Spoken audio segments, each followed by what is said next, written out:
जिसकी इंद्रियां विषयों की ओर दौड़ रही हों, अपने अपने भोजन के लिए मन को सता रही हों, वो मन समाधि में कैसे जाएगा, शांत कैसे होगा। भागवत में प्रहलाद जी कहते हैं, यन मैथुनादि गृह मेधि सुखम हि तुच्छं और कंडू यनेन करयोरिव दुख दुखम। ये मैथुनादि जो सुख हैं, ये तो दाद की खुजली के समान है। दाद खाज में जब खुजली होती है, खुजाने में बड़ा स्वाद आता है, बाद में ऐसी जलन पड़ती है कि नींद हराम हो जाती है।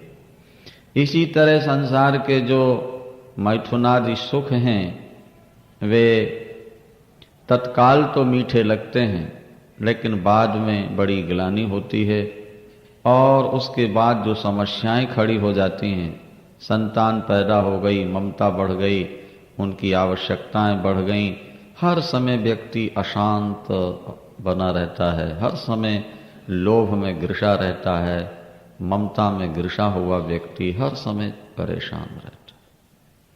प्रहलाद जी कहते हैं, दाद खाद की खुजली को सह लिया जाए, खुजाया न जाए तो जल्दी ठीक हो जाती हैं। इसी तरह इंद्रियों से विषयों का त्याग कर दिया जाए तो थोड़े समय के बाद इंद्रियों की मांग खत्म हो जाती है।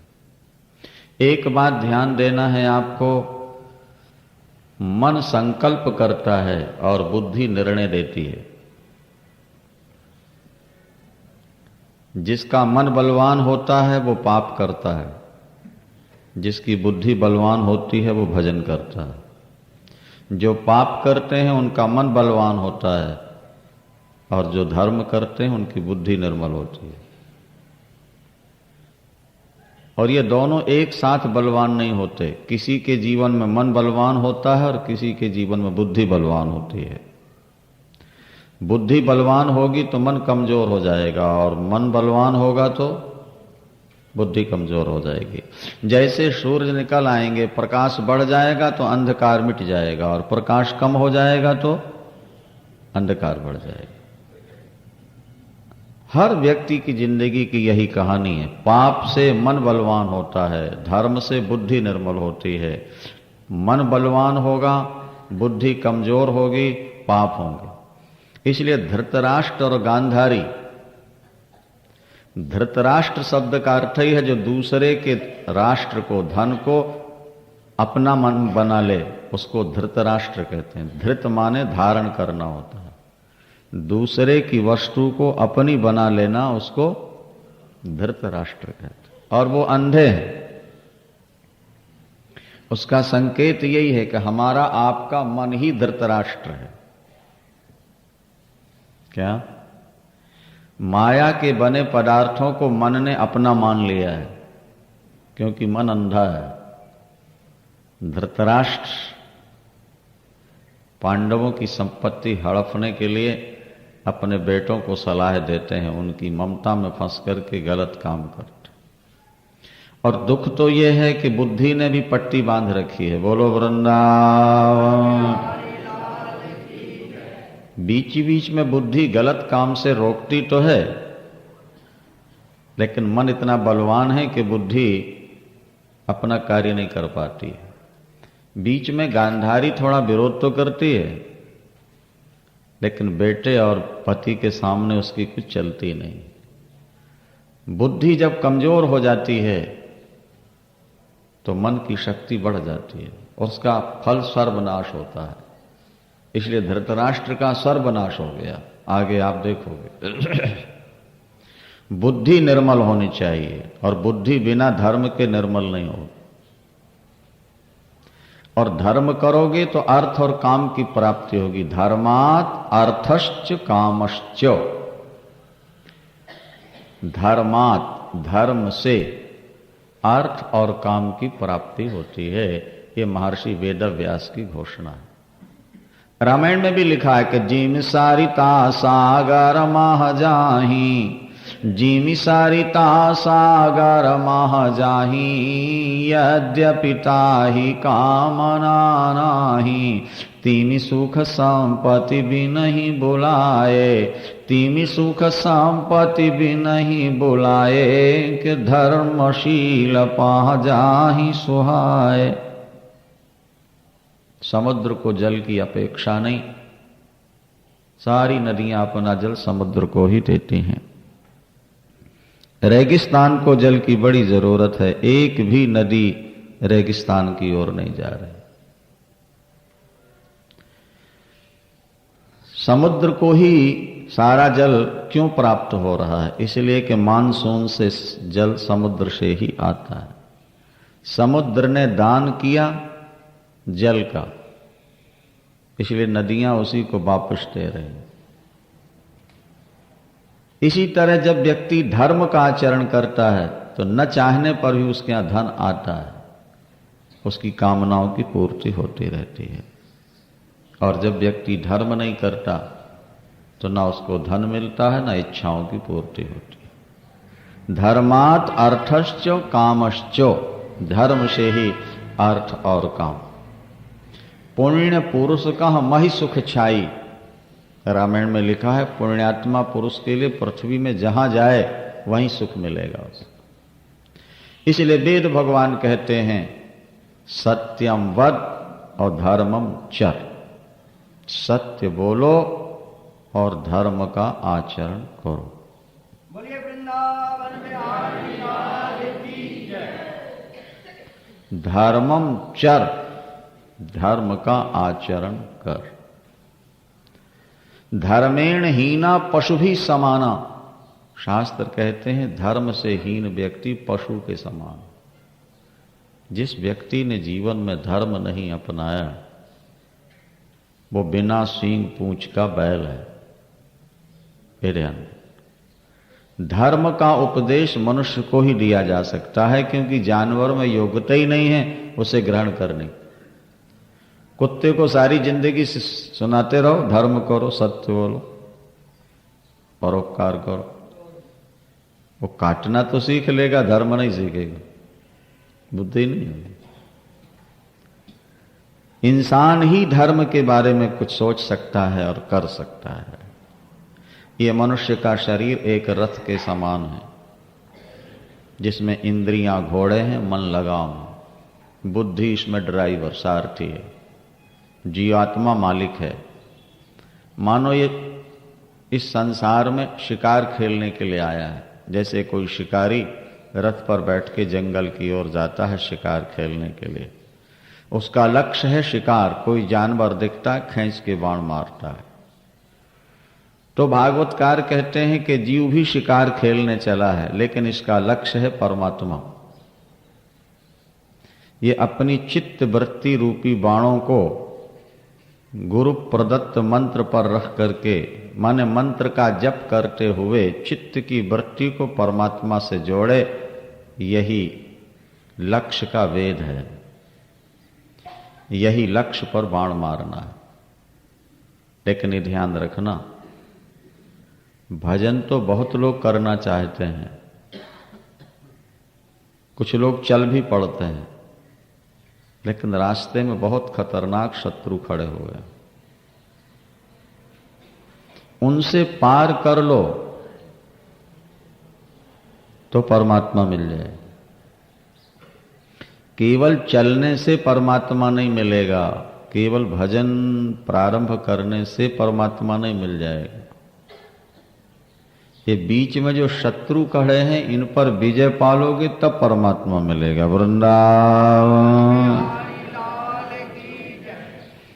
हमारे गुरुदेव कहा करते थे कि मोम के तुरंग पर बैठकर, मोम के घोड़े पर बैठकर जलते हुए अलाह को पार करना है, जलती हुई होली को पार करना है, और वो मोम का घोड़ा पिघलने न पाए तो परमात्मा की प्राप्ति हो जाए। व्यक्ति भजन करने चलता है, लेकिन बीच में जो शत्रु खड़े हैं वो इसको रोक देते हैं, पराजित कर देते हैं। कौन कौन से? रागो द्वेषश्च लोभश्च शोक मोहौ भयं मदः मानावमानो सूया माया हिंसां च मत्सरः शत्रवस्त्वेव मादयः। भागवतकार कहते हैं ये शत्रु हैं जो बीच में खड़े हैं। रागो द्वेषश्च लोभश्च। रास्ते में किसी से प्यार हो गया, किसी से शत्रुता हो गई, धन कमाने का लोभ जाग पड़ा, कोई दुर्घटना हो गई, उसके लिए गमगीन रहने लगे, उसी शोक में डूबे रहने लगे, परिवार के प्रति ममता हो गई, आसक्ति हो गई, भय हो गया, संपत्ति या पद पाके अभिमान हो गया, मान पाके हर्षित हो गए, अपमान में आप दुखी हो गए। ये शत्रु हैं, शत्रु। दुनिया में किसी से प्यार नहीं करना, देखो सावधान रहना। ना दुनिया में किसी से शत्रुता मोल लेनी, ना किसी से प्यार करना। कबीरा खड़ा बाजार में और सबकी मांगत खैर। हाँ जी, कबीरा खड़ा बाजार में सबकी मांगत खैर, ना काहू सो दोस्ती और ना काहू सो वह। भाई दोस्ती करने में क्या हानि है? बोले खतरा है। जिससे प्यार करोगे मन उसी में लगा रहे, तब भी तुम भगवान से हट गए।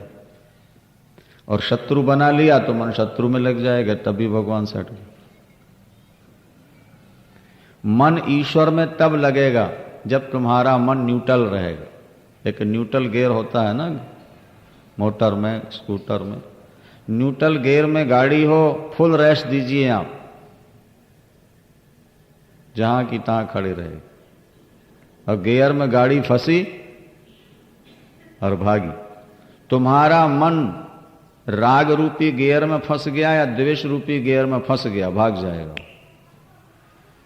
जिससे शत्रुता हो गई है या तो मन वहां चला जाएगा, या जिससे मित्रता हो गई है वहां चला जाएगा। दोनों स्थिति में तुम ईश्वर से अलग हो जाओगे।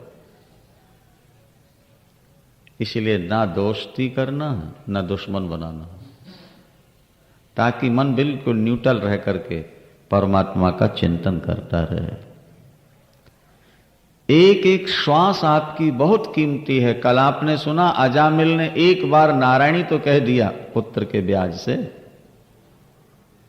करोड़ जन्म के पाप धुल गए उसके, परमात्मा की प्राप्ति हो गई। एक बार एक श्वास से अगर एक नाम भी निकल जाए तो करोड़ों की कीमत का है। वृंदावन श्रीमन्नारायण नारायण नारायण श्रीमान।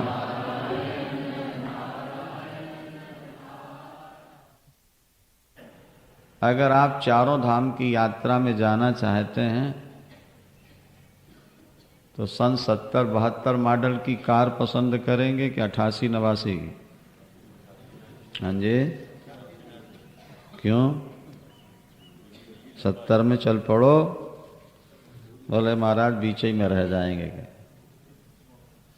लॉन्ग रन की यात्रा के लिए नई गाड़ी चाहिए, तो परमात्मा को पाने वाली यात्रा भी बहुत लंबी है। उसके लिए बचपना या जवानी ही चाहिए, बुढ़ापा नहीं। क्या समझे? जैसे बूढ़ी कार चारों धाम की यात्रा के लिए खतरनाक है, इसी तरह बुढ़ापे में भजन भी सफल होने वाला नहीं है, ये याद रख लें। अच्छा जी, आप भागवत जी पर फल चढ़ाना चाहें तो कैसा चढ़ाएंगे? सड़ा के ताजा? और भजन करना चाहते हैं तो जब शरीर सड़ जाए तब। अगर फल ताजा चढ़ाना चाहते हो तो जीवन भी तो ताजा जवानी लगा दो भगवान में। बोले जब तक दुकान जाने लायक रहेंगे तब तक काम नहीं छोड़ेंगे, जब दुकान के काम के न रह जाएंगे तब भजन करेंगे। हम कहते हैं जब तुम दुकान के काम के नहीं रहे तो भगवान के काम के कहाँ रह जाओगे भैया? ये तो बुद्धि लगाओ थोड़ा। अरे थोड़ा शरीर में शक्ति रहते भजन प्रारंभ करो। बुढ़ापे में क्या दुर्दशा होती है, आंख में तनेगा जाला, मोतिया बिंद हो गया। आंख में तनेगा जाला और नाक से बहेगा नाला और लाठी से पड़ेगा पाला वृद्धावस्था आनी में। और बैठे बैठे पड़े पड़े करते रहोगे मलमूत्र त्याग और बैठे बैठे थूकते रहोगे पीकदानी में।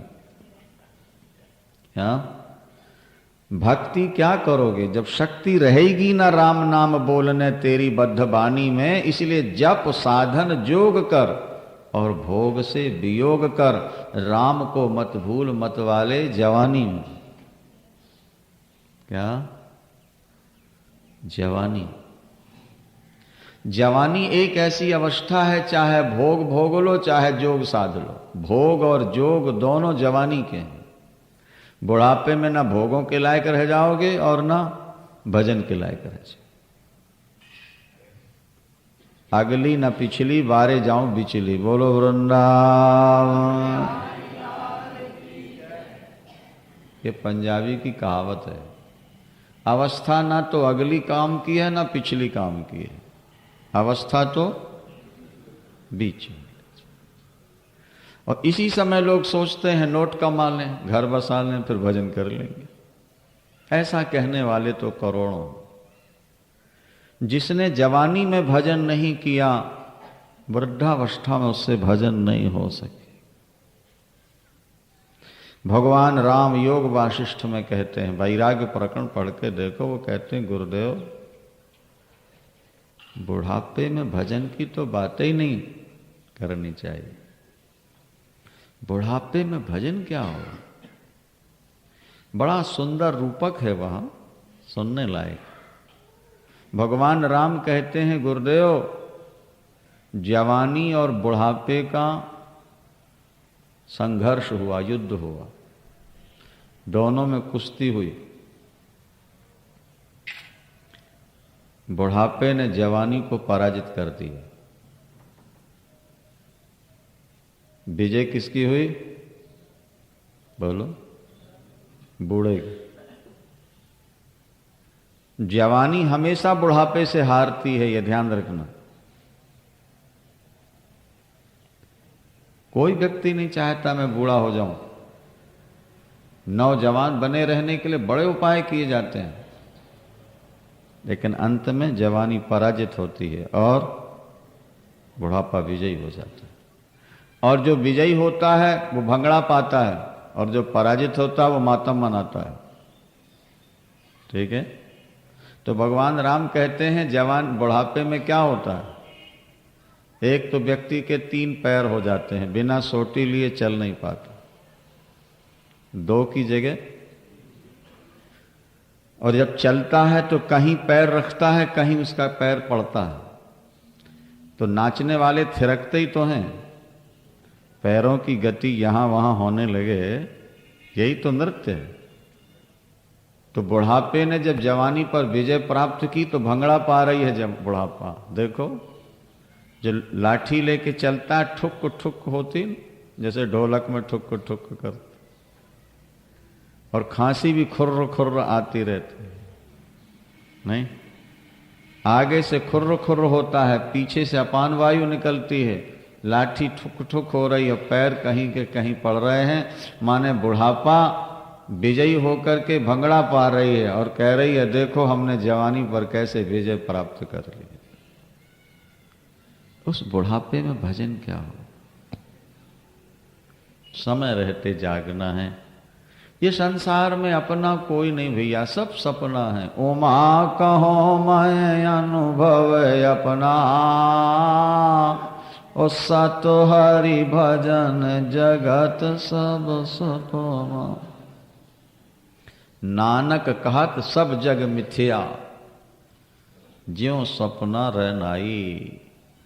सभी संतों ने, सभी ग्रंथों ने, सभी पंथों ने एक स्वर से ये कहा है कि दुनिया तुम्हारी नहीं है, तुम दुनिया के नहीं हो, थोड़े समय के लिए आए हो।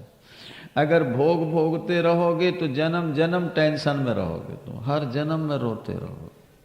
और एक जन्म में भजन छोड़ के, भोग छोड़कर भजन में लग जाओगे तो सदा के लिए सुखी हो जाओगे।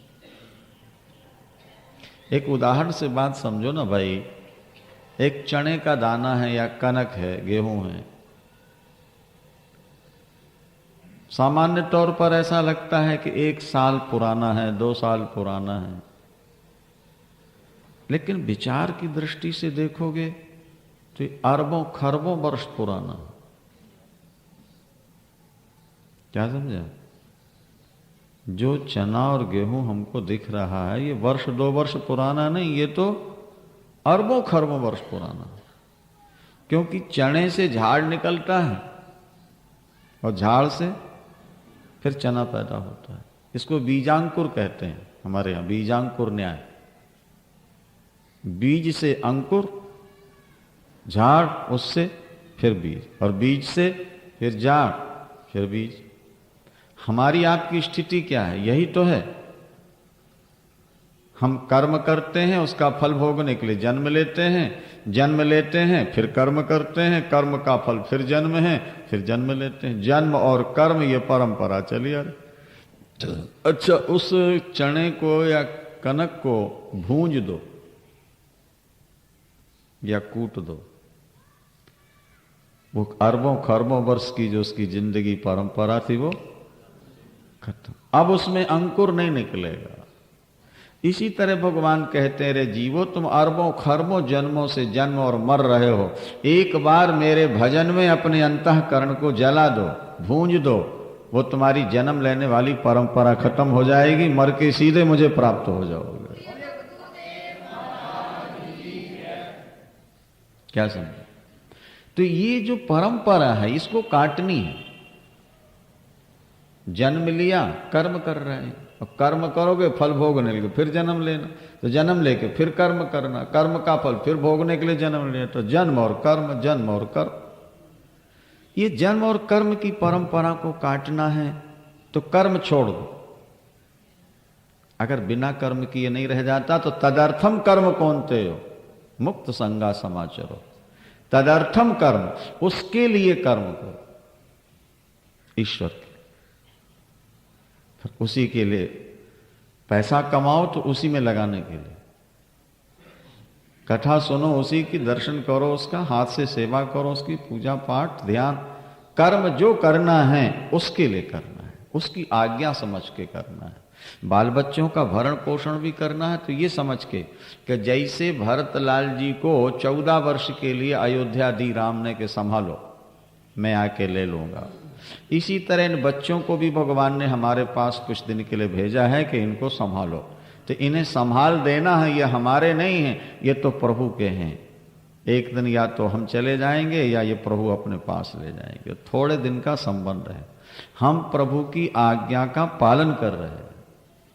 भरतलाल कहते हैं अयोध्या मेरी नहीं है, मेरे राम की है, इसमें कोई गड़बड़ी नहीं होने दूंगा, हर समय सावधान रह के संभालते हैं, लेकिन ये मानकर ये प्रभु की। हृदय से अगर ऐसा मान लिया जाए कि सब कुछ प्रभु का है और हम अपने कर्तव्य का निर्वाह कर रहे हैं, बस आपका कल्याण हो जाएगा। वृंदावन। जगत को जब तक आप झूठा नहीं मानोगे, और ये बात तो आंखों से दिख रही है ना भाई, हमने कल और परसों आपसे कहा था कि ठीक है आपको नरक नहीं दिखता, स्वर्ग नहीं दिखता, वैकुंठ नहीं दिखता, लेकिन जन्म और मृत्यु तो दिख रही है। आने वाला मुट्ठी बांध के आ रहा और जाने वाला खाली हाथ जा रहा है, सारी जिंदगी काम करता है क्या? एक सेठ कह रहा है आर्किटेक्ट से और ठेकेदारों से, मेरी कोठी ऐसी बनाना कि 1000 वर्ष तक दीवार ना हिले। एक संत निकल रहे थे, ठहाका मार के हंस पड़े।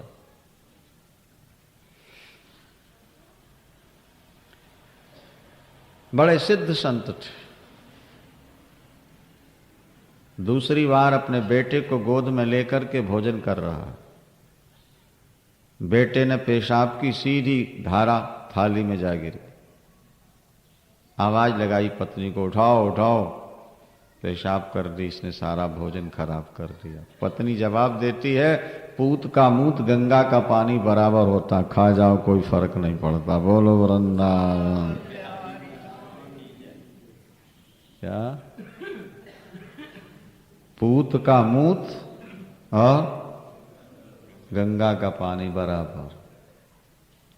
वही संत फिर निकल रहे थे, ठहाका मार के हंसे हुए।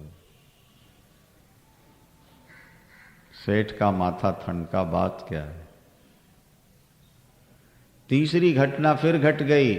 कसाई बकरा लेके जा रहा था, रस्सी खुल गई, वो भाग के सेठ की दुकान में घुस गया। मैं कर रहा।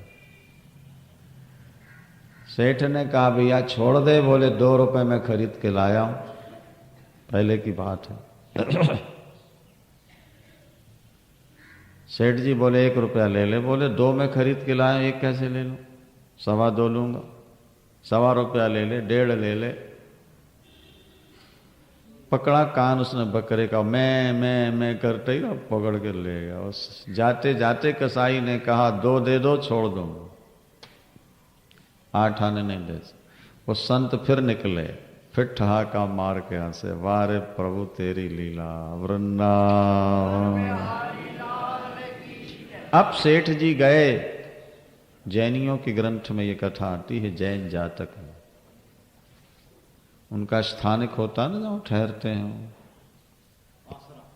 ना, पातड़ा यहां बोलता, स्थानिक होता। अच्छा जी, गए संत के पास, चरणों में गिरे, महाराज 3 बार आप मेरे यहां आए, आपने कुछ मांगा नहीं, ठहाका मार के हंसे चले आए। आप सिद्ध संत हो, तब से मेरे मन में बड़ी उथल पुथल है।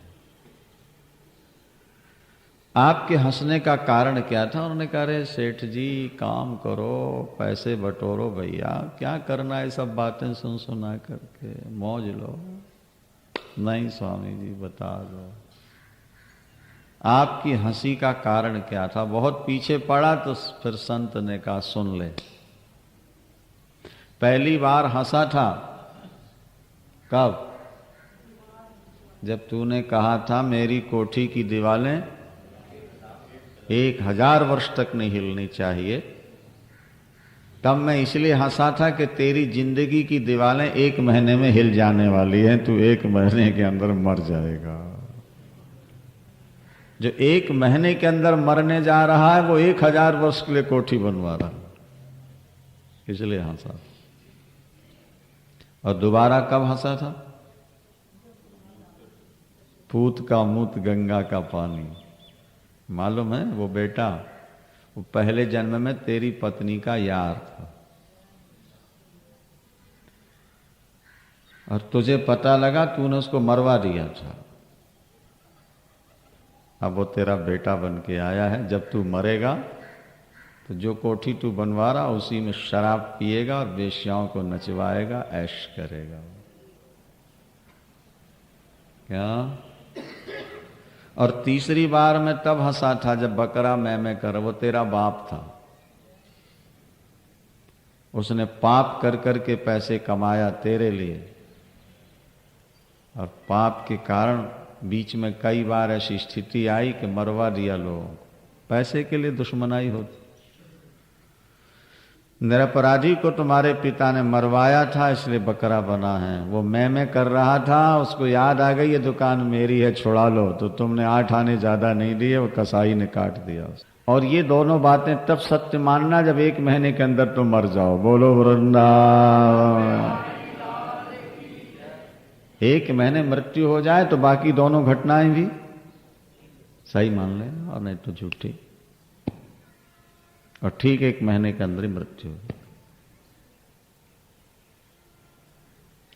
यद्यपि भजन में लग गया, लेकिन मृत्यु। कहने का अभिप्राय यह है कि इस दुनिया में जितने नाते रिश्ते पति पत्नी पुत्र परिवार के बने हैं, वो किसी ना किसी जन्म का दावा पूरा करने के लिए आए हैं, पूरा करके चले जाते। और तुम उनमें फंस करके बिना मौत मरते हो। तुम्हें भगवान याद नहीं आ रहा, तुम बस मक्खन की तरह पत्नी को संभाले बैठे हो, बच्चों को संभाले बैठे हो, और घर के बीच में घुसे हुए हो। तुम इतना ही करना है, और ये तुम्हें छोड़ने वाले हैं। जगत में झूठी देखी प्रीत, अपने ही सुख में सुख माने, क्या धारा क्या नीत। महाराज गज और ग्राह की लड़ाई का वर्णन है आज की कथा में। गज शब्द को उल्टा कर दो तो जग हो जाता है, सारा जग ही गज है, ये सारा जग ही गज है, हाथी। और ग्राह मगर ने पकड़ा था, ग्राह माने मोह, गज को पकड़ा है ग्राह ने और जग को पकड़ा है मोह ने।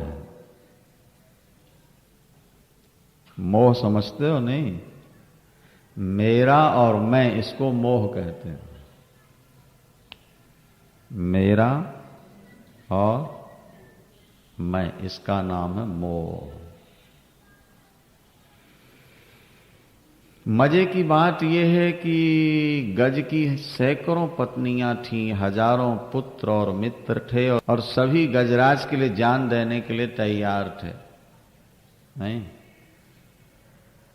आप किसी को 100 रुपए की इमदाद कर दो, सहायता कर दो, अरे खाली चाय पिला दो, तो गुंडे लोग कहेंगे साहब आपके लिए हम जान दे सकते हैं।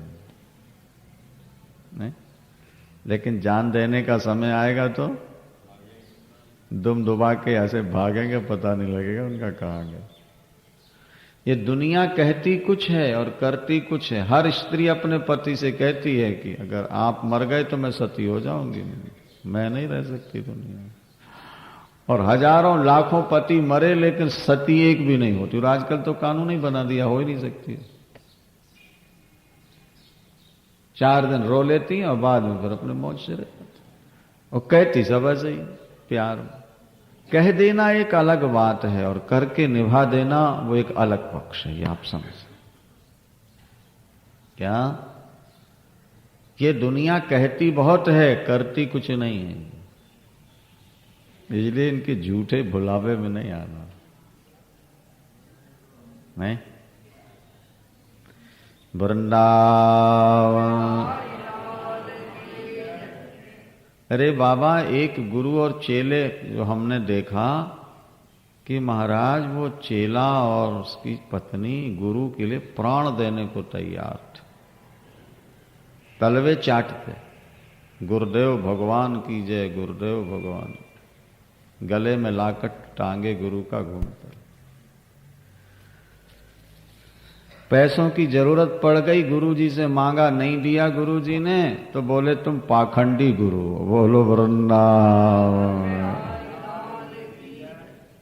क्या जो गुरुदेव भगवान कहते तलवे चाटते, उन्हें जब पैसा नहीं दिया तो पाखंडी हो,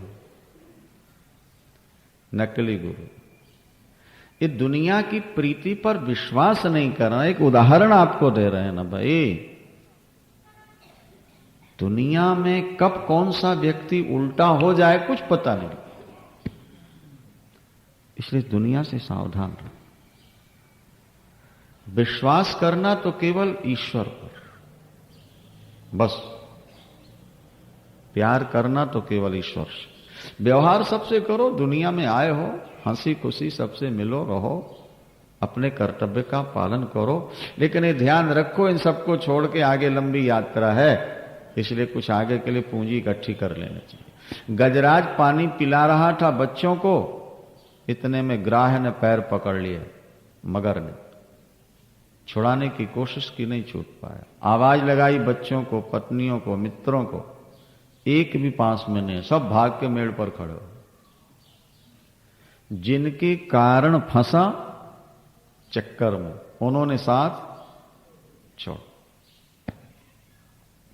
चीखता रहा आओ बचाओ, एक पास में, हजारों की संख्या में थे वो सब, पत्नी, पुत्र और मित्र। और जब गजराज डूबने लगा तो ये पूर्व जन्म का राजा इंद्रद्युम्न था, मद्रास देश का राजा था। भजन बहुत किया, थोड़ी सी गलती हो गई, गुरुजी आए, उठकर के प्रणाम नहीं किया, भजन में बैठा था।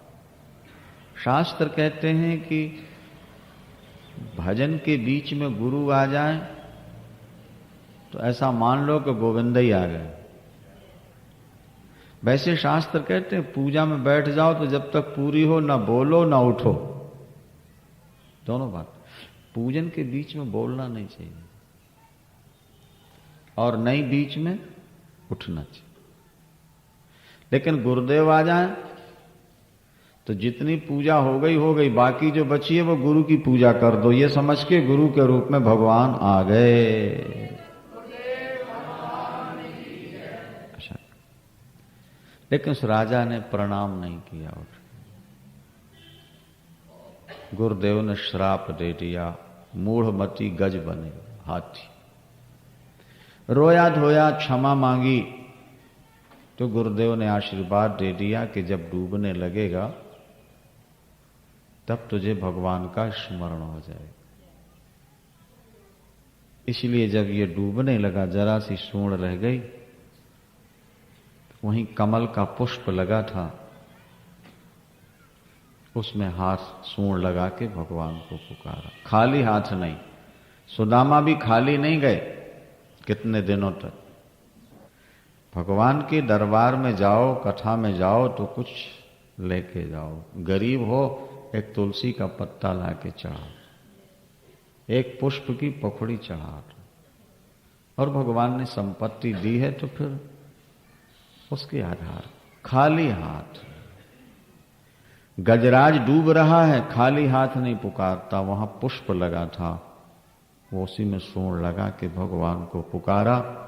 जैसे ही पुकारा, भगवान नंगे पैर गरुड़ पर बैठ के दौड़े, रास्ते में गरुड़ को छोड़ दिया और पैदल दौड़ करके गजराज के पास पहुंचे। सुदर्शन चक्र से उसका सिर काट दिया और गजराज को उठा के मेड़ पर खड़ा कर दिया। देवता पुष्प वर्षा के बाजे बजाए और जय जयकार करने।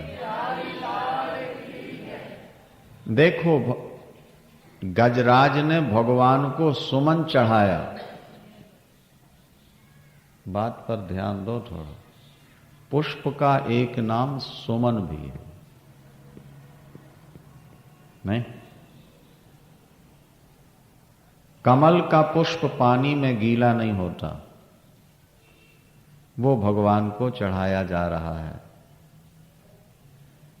आपका सुंदर मन तब कहलाएगा जब घर में रहता हुआ भी घर में आसक्त ना हो,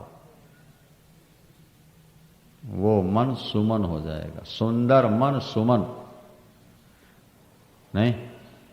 गजराज ने भगवान को सुमन समर्पित किया, समझ रहे हो? हाँ। और भगवान ने सुदर्शन चक्र से ग्राह का सिर काट दिया। ग्राह माने मोह, और सुदर्शन का अर्थ होता है सुंदर दर्शन। वृंदावन। एक तो सुदर्शन चक्र है ना ठाकुर के हाथ में, पर दूसरा अर्थ है सुदर्शन, मतलब भगवान के सुंदर दर्शन। सुदर्शन से गज का सिर, ग्राह का सिर काटा, मतलब जब तुम्हें भगवान का दर्शन हो जाएगा तो तुम्हारा मोह अपने आप कट जाएगा, खत्म हो जाएगा। जब तुम सुमन भगवान को चढ़ाओगे, सुंदर मन, निर्मल मन, तो भगवान दर्शन दे करके तुम्हारे मोह को खत्म करते, मोह खत्म। तो भगवान के श्री चरणों में अपना निर्मल मन लगाने का प्रयास करो। ग्राह का उद्धार हुआ। गज के पैर में जो खून बह रहा था, पकड़ा था ना मगर ने, तो भगवान पीतांबर से खून पहुंच रहे थे और ब्रजराज कह रहे थे, प्यारे गजराज क्षमा करो, टेर सुनने में देर हो गई। वृंदावन। टेर सुनने में देर हो गई, क्षमा करो, क्षमा करो। देखो, बच्चों को, पत्नियों को, मित्रों को इतना पुकारा, कोई साथ नहीं आता, किसी ने साथ न दिया। लेकिन शास्त्र कहते हैं कि भगवान को हरि कहने में केवल हा कहा, पूरा नाम भी नहीं लिया, आधा नाम निकला और भगवान पहुंच गए। और फिर भी कहते हैं क्षमा करो, टेर सुनने में देर हो गई। वो दया का भंडार है, दया का समुद्र है।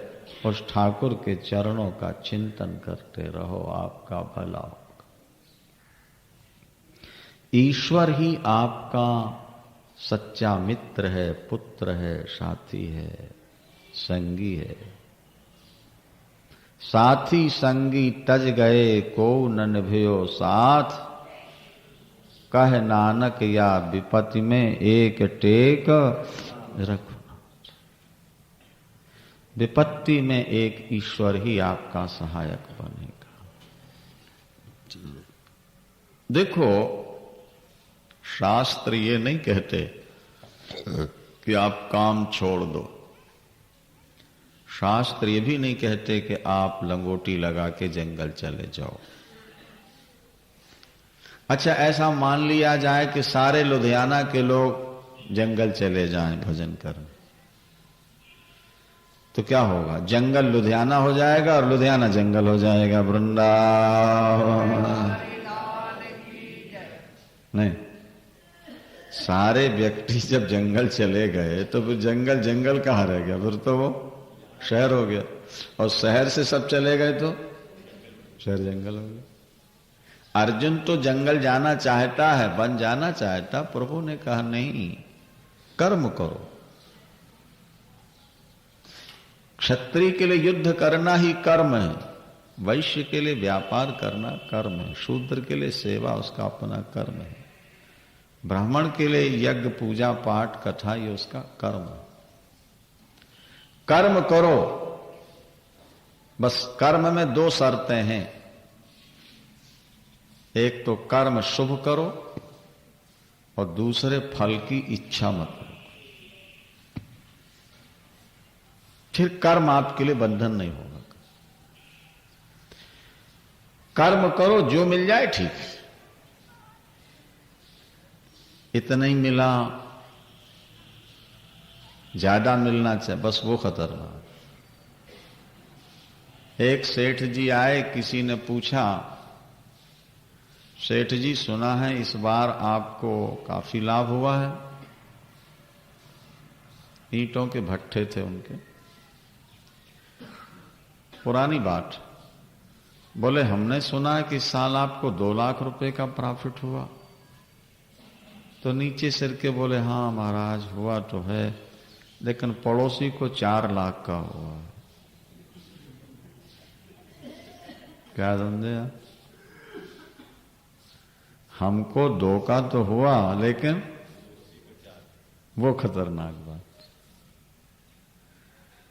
ये जो दूसरों को देख करके मन में एक व्यथा होती है, पीड़ा होती है, ये बड़ी खतरनाक। आठों यथा लाभ संतोषा, और सपने हूं नहीं देखी पर दोषा। आठों यथा लाभ संतोषा, ईमानदारी से कर्म करो, फल की इच्छा मत रखो, जो प्राप्त हो जाए उसमें संतुष्ट रहो, भगवान का नाम लेते रहो, कर्म करते हुए भी आपको परमात्मा की प्राप्ति हो जाए। इसके बाद समुद्र मंथन की चर्चा है भागवत में, और समुद्र मंथन का भी आध्यात्मिक अर्थ यही है कि हमारा हृदय भी समुद्र है। उस समुद्र में अगर अमृत है तो हृदय रूपी समुद्र में भी अमृत है। यहां ज्ञान रूपी अमृत है, भक्ति रसामृत है। ज्ञान रूपी अमृत आपके हृदय में छुपा हुआ है। क्या? यल लब्ध्वा पुमान मत्तो भवति स्तब्धो भवति आत्मा रामो भवति। जिसे पाकर व्यक्ति मस्त हो जाता है, आत्मा राम हो जाता है, अपनी आत्मा में ही रमण करने लगता है। देवता दानवों ने मिलकर समुद्र का मंथन किया है। हमारे जीवन में सद्गुण यही देवता हैं, दुर्गुण यही दैत्य हैं। मिलकर के एक बार हृदय का मंथन कर लो। जब मन में गलत बात उठे तो मन को समझा दो, भाई तुम्हारी बात मान लेंगे, पर पहले मंथन कर लो, हृदय का अमृत निकाल लें, भजन कर लें, फिर तुम्हारी बात जरूर माने। गलत कामों की जब इच्छा हो तो उनको समझा लो मन को। कबीर दास जी का एक दोहा बहुत अच्छा है। वो कहते हैं कि जब पाप करने की इच्छा हो तो मन को समझा दिया करो। क्या? बोले आज करंते काल कर, आज करंते काल कर, और काल करंते परसों। जल्दी जल्दी क्या करना है, अभी तो जीना है बरसों। बोलो वृंदावन। पाप करने की जब इच्छा हो तो मन को समझा दो, अभी तो बड़ी लंबी जिंदगी है, तुम जो कहते हो कर लेंगे, पहले ही भजन तो कर लो। और जब भजन करने की इच्छा हो तो कबीर जी कहते हैं दोहा बदल दो बिल्कुल। क्या? काल करंते आज कर, और आज करंते अब, पल में परलय होएगा, फिर करेगा कब। शुभ कर्म की इच्छा हो तो देर नहीं लगा, अशुभ कर्म की इच्छा हो तो मन को समझा देना, अभी रुको, तुम्हारी बात मानेंगे मानेंगे, अभी भजन। ये जिंदगी बंदगी के लिए मिली है, इसको गंदगी में नहीं बिता देना। शांति प्राप्त करना है ईश्वर की शरण। और देखो ना, आप कथा सुनने बैठते हो तो आपको कैसी शांति का अनुभव होता है? नहीं होता? जरूर होता है। ना होता तो आते काहे को दौड़ कर? इतनी दूर दूर से लोग आते हैं। और मिलता क्या है यहां? कुछ भी तो नहीं, पर कथा के माध्यम से मन शांत हो जाता है, इंद्रियों की मांग खत्म हो जाती है, अंदर से मीठा मीठा आनंद मिलने लगता है। जहां मन की कल्पना खत्म हुई और इंद्रियों की मांग खत्म हुई, वहीं आनंद आनंद आनंद शुरू हो जाता है। नहीं जानते? और कथा की यही विशेषता है कि कथा का शब्द मन की मांग खत्म करता है और इंद्रियों की वासना को थोड़े दिन के लिए शांत कर देता है। और इंद्रिय और मन की बात खत्म हुई और मन में आनंद आनंद। अरे यही आनंद तुम्हारे को सदा मिल सकता है, बशर्ते तुम्हारा मन और इंद्रियां वैसी शांत रहे जैसी इस समय शांत है। वो आनंद तुम्हें सदा प्राप्त होता है। तो हर व्यक्ति को समुद्र मंथन करना होता है, नहीं? हर व्यक्ति को जिंदगी में जब तक आप समुद्र मंथन नहीं करोगे अमृत नहीं मिलेगा, उसके बिना अमर नहीं हो। आपका हृदय समुद्र है, उसमें सद्गुण रूपी जड़ियां बूटियां डाल दो और सर्प को ही रस्सी बना लो, मन को ही सर्प बना लो, क्योंकि वहां मंदराचल पर्वत था और बासुकी नाग था। तो बासुकी नाग क्या है? बोले सर्प है। और पर्वत क्या है? बोले सद विचार ही पर्वत है। मुदिता मथय विचार मथानी, मुदिता मथय विचार मथानी, कदम आधार रजु सत्य सुवानी।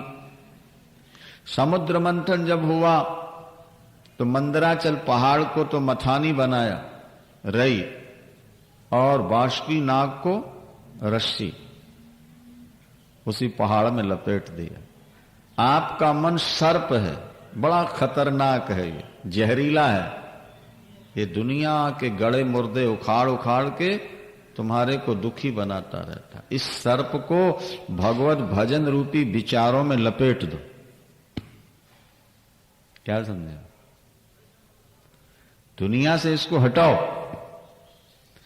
और फिर मंथन चले, विचारों का मंथन चलता रहे, आपका जीवन महान बन जाए। एक बात और ध्यान दे लेना समुद्र मंथन की जो खास है वो ये, जैसा हमने कल आपसे कहा था कि धर्म का प्रथम चरण दुखदाई, याद है आपको? और अधर्म का अंतिम चरण दुखदाई। भजन का प्रारंभ दुखमय है और पाप का परिणाम दुखमय।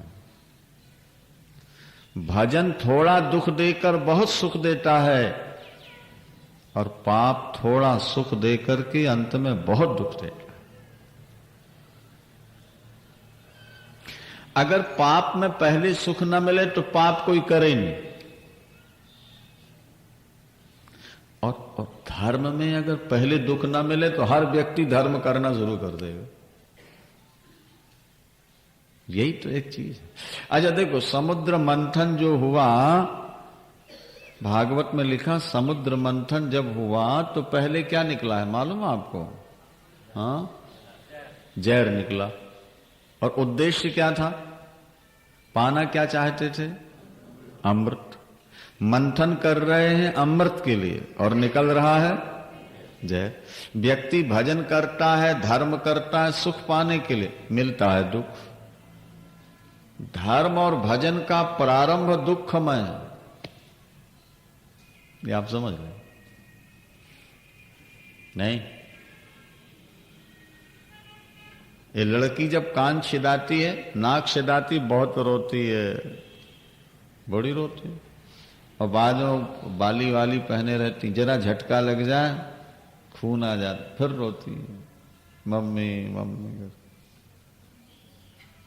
नहीं? और जब वो ठीक हो गए, उसके छिद्र ठीक हो गए नाक के उसके, और जब वो हीरे के टॉप्स पहने महाराज और नाक में वो पहनी, और जब शीशे के सामने गए, बड़ी खुश होती है। देख, नाक कान छिदाने की पीड़ा प्रारंभ में हुई और फिर जीवन भर श्रृंगार का आनंद लेते रहे। हमारे गुरुदेव कहा करते थे, जैसे नाक कान छिदाने समय दुख होता है लेकिन बाद में जेवर पहनने में खुशी होती है, इसी तरह भजन प्रारंभ करो तो थोड़ा दुख होता है लेकिन अंत में अनंत सुख मिला करता है, अनंत सुख। भजन का प्रारंभ अगर आपने संभाल लिया तो मौज। अच्छा, बद्रीनाथ गए आप लोग? कोई नहीं गए? जो गए उनको मालूम हो, वहां एक तप्त कुंड है महाराज। बद्रीनाथ में एक तप्त कुंड है, गर्म पानी का चश्मा। देखो, उसमें हाथ यूं डालो ना तो लगता है जल गया, पैर डालो तो लगता है जल गया, बड़ा गर्म। पर कूद जाओ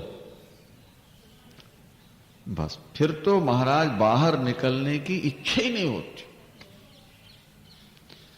बल्कि पंडे वंडे बेचारे शोर मचाते रहते, निकलो बाहर निकलो, जल्दी करो, ज्यादा नहाओगे नुकसान होगा। इच्छा लगता थोड़ा और, क्योंकि बाहर भयानक ठंड है और वो कोसा कोसा थोड़ा थोड़ा गर्म पानी अंदर। अच्छा, ऊपर से लगता जला देगा लेकिन कूद जाओ तो मौज। इसी तरह भजन है, प्रारंभ करोगे तो लगेगा बाबा बड़ा मुश्किल है, बड़ा मुश्किल, लेकिन एक बार आंख मूंद के पगली छलांग लगा दो, बाद में इतना सुख मिलेगा कि भजन से मन हटेगा नहीं जिंदगी में तुम्हारे। एक बार लग जाओ, मान जाओ बात को, तुम्हें गलत रास्ता नहीं बताया जा रहा। शास्त्र जो कहते हैं वो करोड़ों व्यक्तियों का रिसर्च किया हुआ विषय है। इस रास्ते से चल करके करोड़ों व्यक्ति शांति पा चुके हैं, परमात्मा को प्राप्त कर चुके हैं, इसलिए इस रास्ते पर चल। महाजनो ये न गतः सपंथा, सही रास्ता कौन है? बोले बड़े लोग जिस रास्ते से गए हों वही रास्ता बढ़िया। तो सूर मीर कबीर नानक तुलसी मीरा, नहीं, नामदेव नरसी, जिस रास्ते से गए वही रास्ता बढ़िया है, चलो। क्योंकि वो लोग आनंद से रहे, उनकी जिंदगी में आनंद ही आनंद था। आपकी जिंदगी में भी एक विलक्षण आनंद की अनुभूति हो। बस जरूरत है थोड़ा प्रारंभ को संभाल लेने की। नहीं, देखो, पढ़ाई के समय तो बहुत कष्ट होता है, ना व्यक्ति खेल पाता, ना सो पाता, ना खा पाता। जो ऊंची क्लासों में ज्यादा पढ़ाई करते हो ज्यादा खा नहीं सकते, नींद आती है, टीवी नहीं देख पाते, खेल नहीं पाते, दुख तो होता। लेकिन जब डॉक्टर, इंजीनियर, सीए, वक्ता कोई ऊंचे पद पर पहुंच गए, फिर महाराज आनंद ही आए। नहीं, प्रारंभ में अगर सुख थोड़ा सा छोड़ दिया तो सारी जिंदगी आनंद है।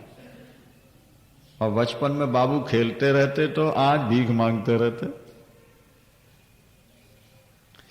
प्रारंभ में थोड़ा दुख सह लो, आगे तुम्हें आनंद ही आनंद मिलेगा, विश्वास कर लो भैया।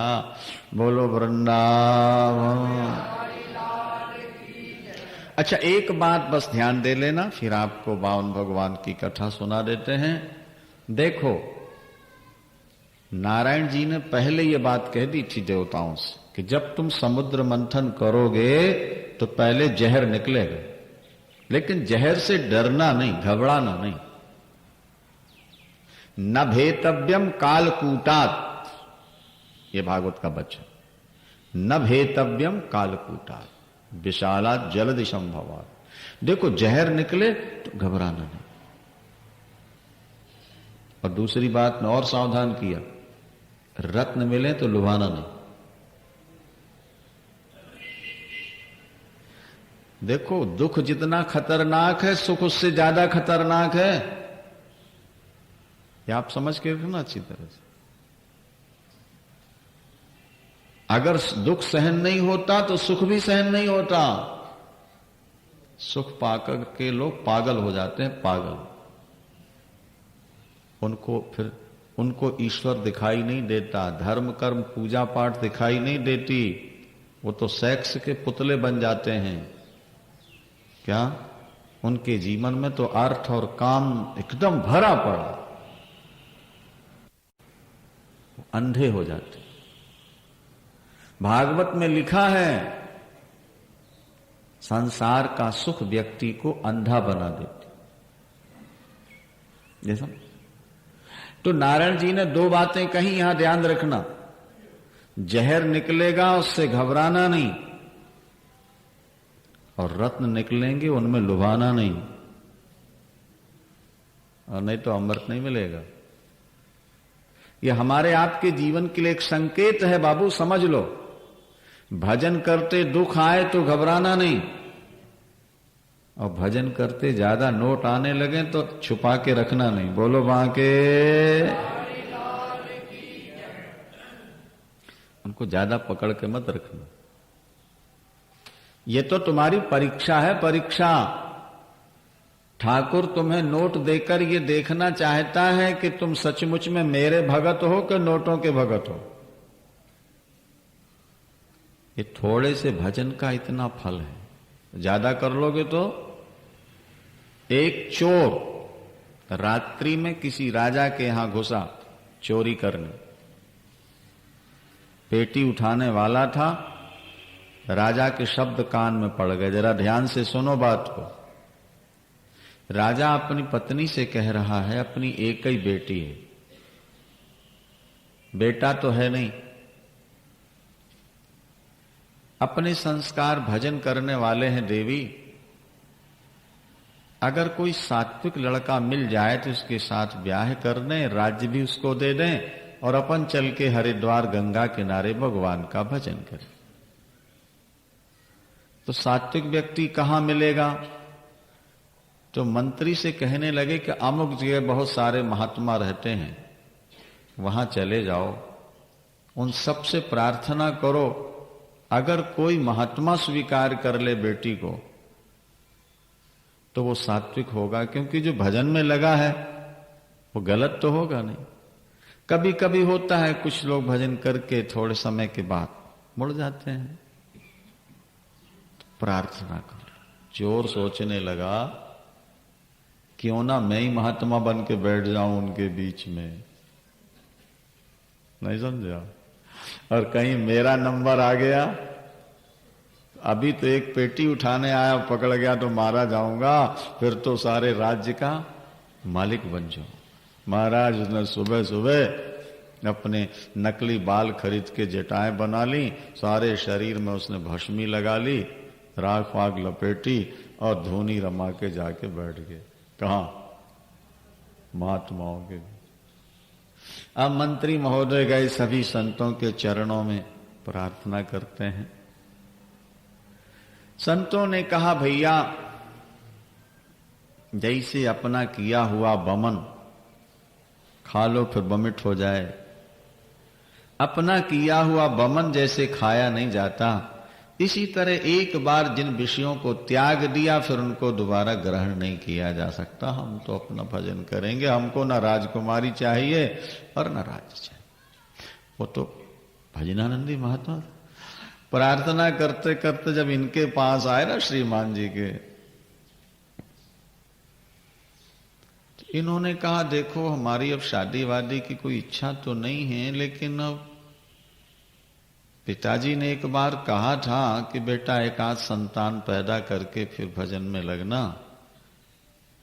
आज उनकी बात याद आ रही थी। अच्छा देखेंगे अगर राजकुमारी समझ में आ गई तो विचार करेंगे। उसने सोचा एकदम हाँ कर दूं तो मामला गड़बड़ ना हो जाए ना, तो जरा इनडायरेक्ट उसने बात की लपेट करके। मंत्री ने जाकर राजा से कहा कि भगवान बाकी सबने तो एकदम इनकार कर दिया, एक महात्मा है जो ऐसा कह रहा, लग रहा है कि वो स्वीकार कर लेगा। अब तो महाराज राजकुमारी का बहुत बढ़िया मेकअप कराया, अब बढ़िया साड़ी वाड़ी पहना करके और हीरे मोती लेकर फल फ्रूट लेकर महात्मा के पास गए, चरणों में रखा। राजकुमारी बगल में बैठी, माता पिता मंत्री। राजकुमार महाराज ने कहा भगवान एक ही एक है और मैं चाहता था कोई सात्विक मिल जाए मुझको बालक, तो ये बेटी भी बड़ी सात्विक है, मिलके भजन करेंगे, मैं भी अपने एकांत में जाके भजन करूं, जिंदगी का यही सार है। तो वो चोर बोल पड़ा। उसने कहा राजन आप जो कह रहे हो मैंने ये आपके मुख से पहले भी सुन लिया है। ध्यान देना, मैं महात्मा नहीं हूं, मैं चोर हूं। क्या आपके यहां चोरी करने गया था? ध्यान दो बात। यही बात आपकी सुन के मैं महात्मा बन के बैठ गया, लेकिन इस समय मेरी बुद्धि ने मेरा साथ दिया है। मेरा मन कह रहा है, मेरी बुद्धि कह रही है कि जब नकली साधु बनने के बाद तत्काल मुझको राज्य और राजकुमारी मिल रही है, तो अगर असली साधु बन जाऊं तो पता नहीं मुझे क्या प्राप्त हो जाएगा। अब मैं शादी नहीं करूंगा और अब मैं असली बनकर के भजन करूं। अभिप्राय यह है कि हम थोड़ा भजन करते हैं, परमात्मा हमको आज बहुत दे रहा है, तो सावधान हो जाओ। जब थोड़ा भजन करने में ठाकुर ने इतना दे दिया, ज्यादा करेंगे तो और कितना नहीं मिलेगा। अगर थोड़े में फंस जाओगे तो ज्यादा से वंचित हो जाओगे, और थोड़े में नहीं फंसोगे तो आगे बहुत कुछ मिलेगा, बहुत कुछ मिलेगा। समुद्र मंथन प्रारंभ हुआ, समुद्र मंथन से पहले जहर निकला। इसी समय कच्छप भगवान प्रकट हुए हैं। बोलिए कच्छप भगवान की। हाथ पैर सिकोड़ ले। कच्छप भगवान का संकेत यह है कि भजन करना है तो विषयों से थोड़ा पीछे हटकर भजन करना, इंद्रियों को विषयों से मोड़कर हटना, भजन करना, यही भजन का आधार है। और नहीं तो भजन का चमत्कार जीवन में नहीं दिखेगा। यही तो उलझा हुआ विषय है जो लोग समझ नहीं पाते। जब तक हम विषय सुख नहीं छोड़ेंगे तब तक परमात्मा का सुख हमको नहीं मिलेगा, आत्मा का सुख नहीं मिलेगा। दोनों एक साथ नहीं मिलते हैं।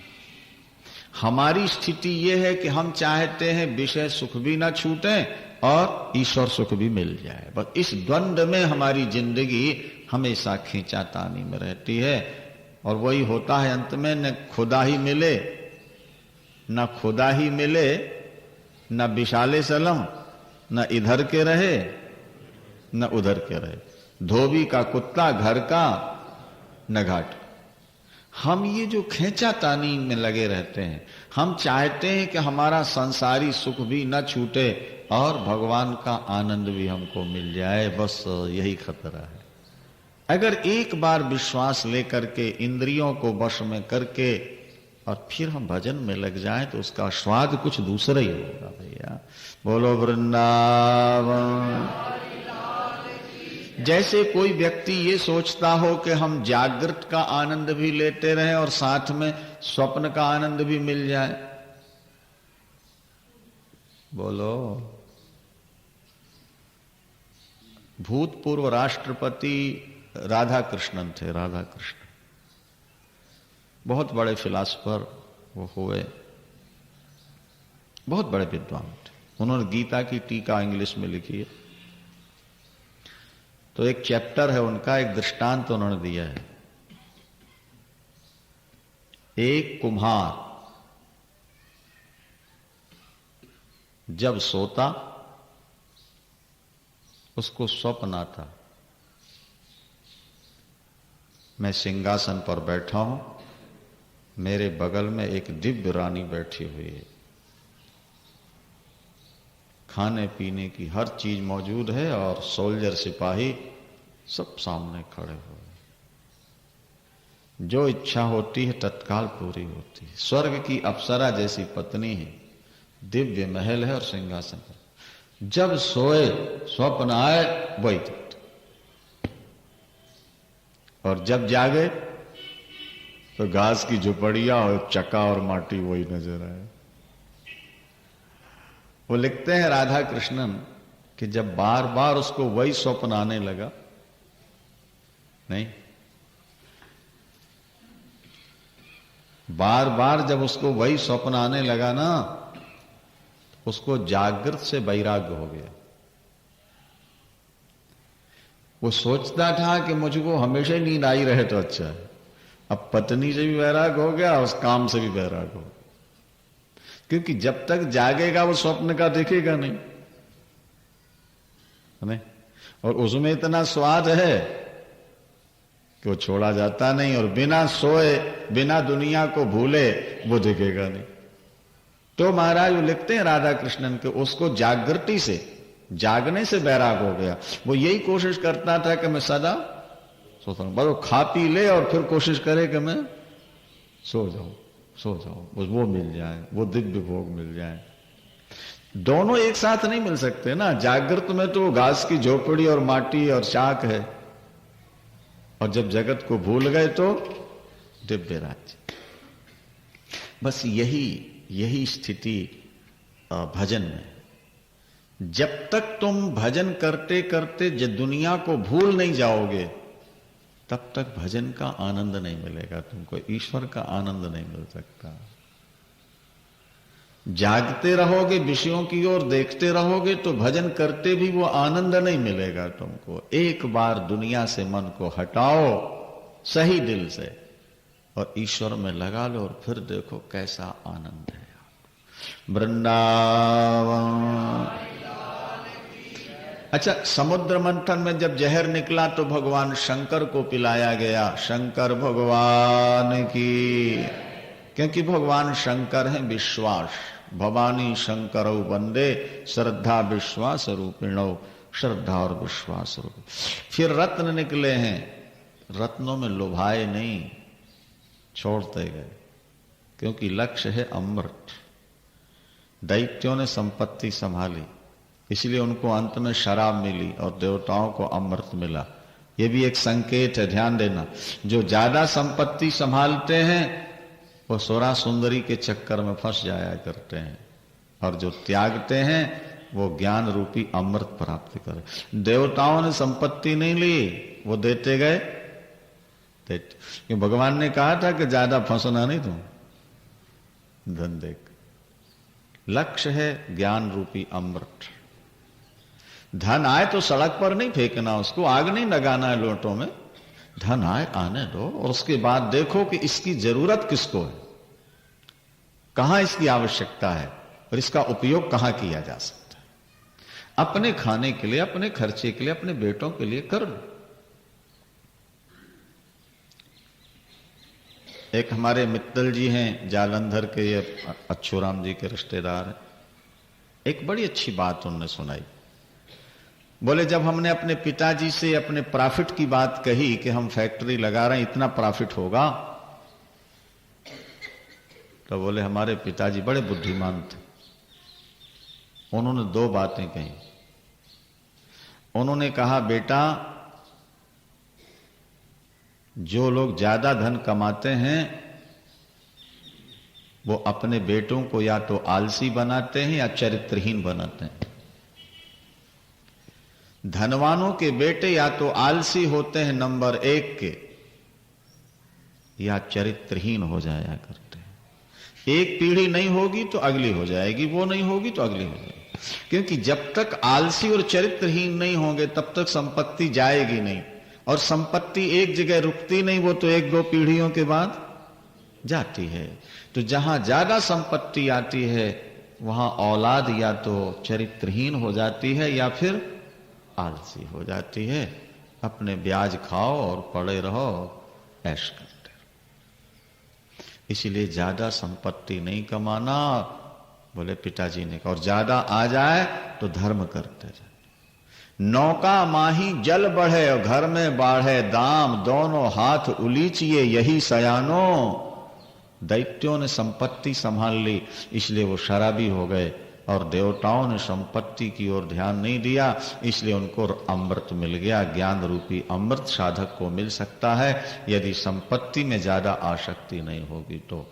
वृंदावन बिहारी मोहिनी रूप भगवान ने धारण करके शराब पिलाई दैत्यों को और अमृत पिलाया देवताओं को। भगवान शंकर ने कहा हमको भी दिखा दो। तो भगवान नारायण ने कहा कि देखना नहीं चाहिए ज्यादा। किसी को गौर से देखते रहोगे तो देखते देखते आसक्ति हो जाती। क्या समझ रहे? बैठते बैठते आसक्ति हो जाती है। लेकिन भगवान शंकर नहीं माने। भगवान ने कहा कभी दिखा देंगे, और फिर तत्काल ही एक उपवन बाग बना करके उसमें गेंद खेलने लगे मोहिनी रूप धारण करके। और भगवान शंकर नंदी पर सवार थे, दौड़ पड़े गले लगाने के लिए। ये भगवान शंकर की कमजोरी नहीं, ये सब नाटककार हैं, ये नाटक कर रहे हैं। जैसे लोग रामलीला और रासलीला में नाटक करते हैं, ये दुनिया को सावधान करने के लिए बता रहे हैं। क्या कि आंखों से ज्यादा गंदगी देखोगे तो ऐसा विकार आएगा, इसलिए सावधान रहो। वृंदावन। पुजारी जी यजमानों के यहां घूमते रहते हैं ना, ध्यान नहीं है। अभी 52 भगवान की कथा आपके सामने है। वृंदावन। कभी कभी व्यक्ति का शरीर मंदिर में होता है, सत्संग में मन चला जाता है घरों में, नहीं? 52 भगवान की कथा आप सुनो ध्यान से। हमारे पूज्य गुरुदेव श्री करपात्री जी महाराज सुनाया करते थे। राजा बलि पहले जन्म का एक शराबी कबाबी ब्राह्मण था।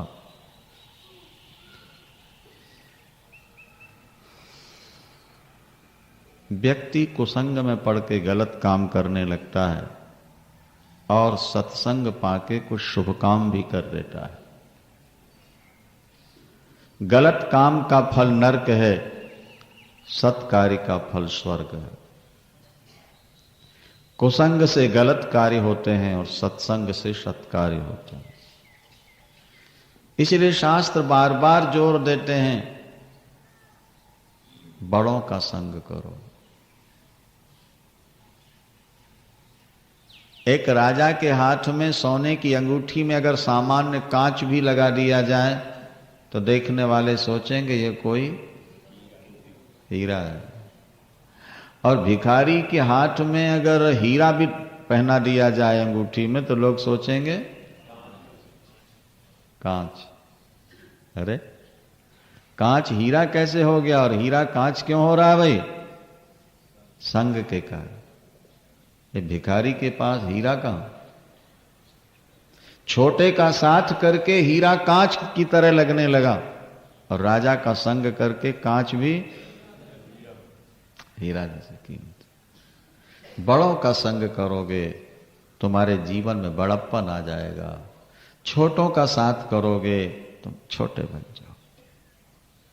शराबी कबाबी ब्राह्मण शराब पी करके बेश्या के यहां जा रहा था, पुष्प की माला लेकर के, दिव्य इत्र वगैरह छिड़क के। कथा हो रही थी, रास्ते में ऐसे ही खड़ा हो गया। कथा का प्रसंग था। व्यक्ति को जीवन में भगवान के नाम से कुछ ना कुछ देना जरूर चाहिए। किसी भी भाव से दान दिया जाए वो जीव का कल्याण करता है। प्रगट चारि पद धर्म के और कलिमह एक प्रधान, जिन कीन विधि दीने दान करे कल्याण। बस इतना ही सुन के आगे बढ़ गए। टाइम तो था नहीं, बेश्या के यहां जाना कामी, वासना से भरा हुआ, शराब पिए निकल। लेकिन वो शब्द तो कान में टकरा गया ना दिमाग में। आगे पैर में ठोकर लगी, गिर पड़ा, पैर में फ्रैक्चर हो गया, जा नहीं सकता। ये माला किस काम आएगी? ध्यान आया, कथा में अभी भी आया था, कैसे भी दान कर दो कल्याण होता है। तो जैसे ये भगवान शंकर की पिंडी है ना, वैसे एक थड़े में चबूतरे पर पिंडी थी, वहीं बगल में उसने वो माला भगवान शंकर पर चढ़ा। मृत्यु के बाद जब यमलोक पहुंचा तो उसकी पूरी फाइल पापों से भरी थी और करोड़ों वर्ष का नरक था। लेकिन मजबूरी में एक माला भगवान शंकर पर चढ़ गई थी। श्रद्धा से नहीं, मजबूरी। फल क्या था? 1 घंटे के लिए इंद्र बनो। इंद्र। करोड़ों वर्ष का नरक एक और है, 1 घंटे के लिए इंद्रासन एक और है।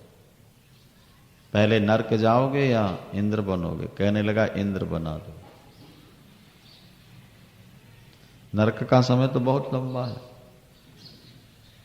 इंद्र बना दिया 1 घंटे के लिए। उसने सोचा जब एक माला दान करने से इंद्रासन मिल गई 1 घंटे के लिए, तो सारी इंद्रासन ही दान कर दूं तो क्या नहीं मिल जाएगा, क्योंकि घंटे बाद तो अपनी रहनी नहीं। देखो, मरने के बाद तो जायदाद अपनी रहेगी नहीं, अभी हाथ में है, कुछ दे दो। कहोगे बेटे पोतों के काम आएगा, तो बेटे पोते दोबारा ही मिलने वाले तो है नहीं तुम्हें, क्या? तो कहीं और जाके घर बसाओगे।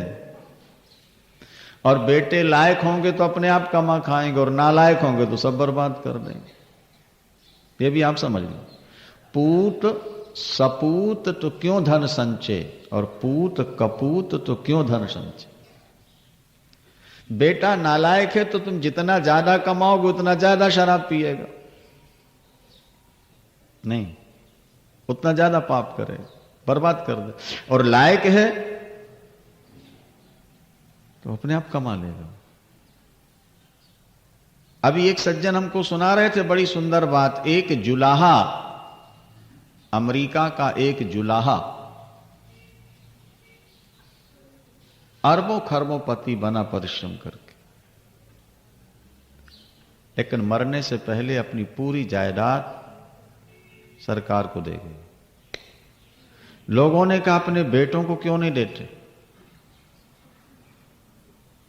सरकार को क्यों दे रहे?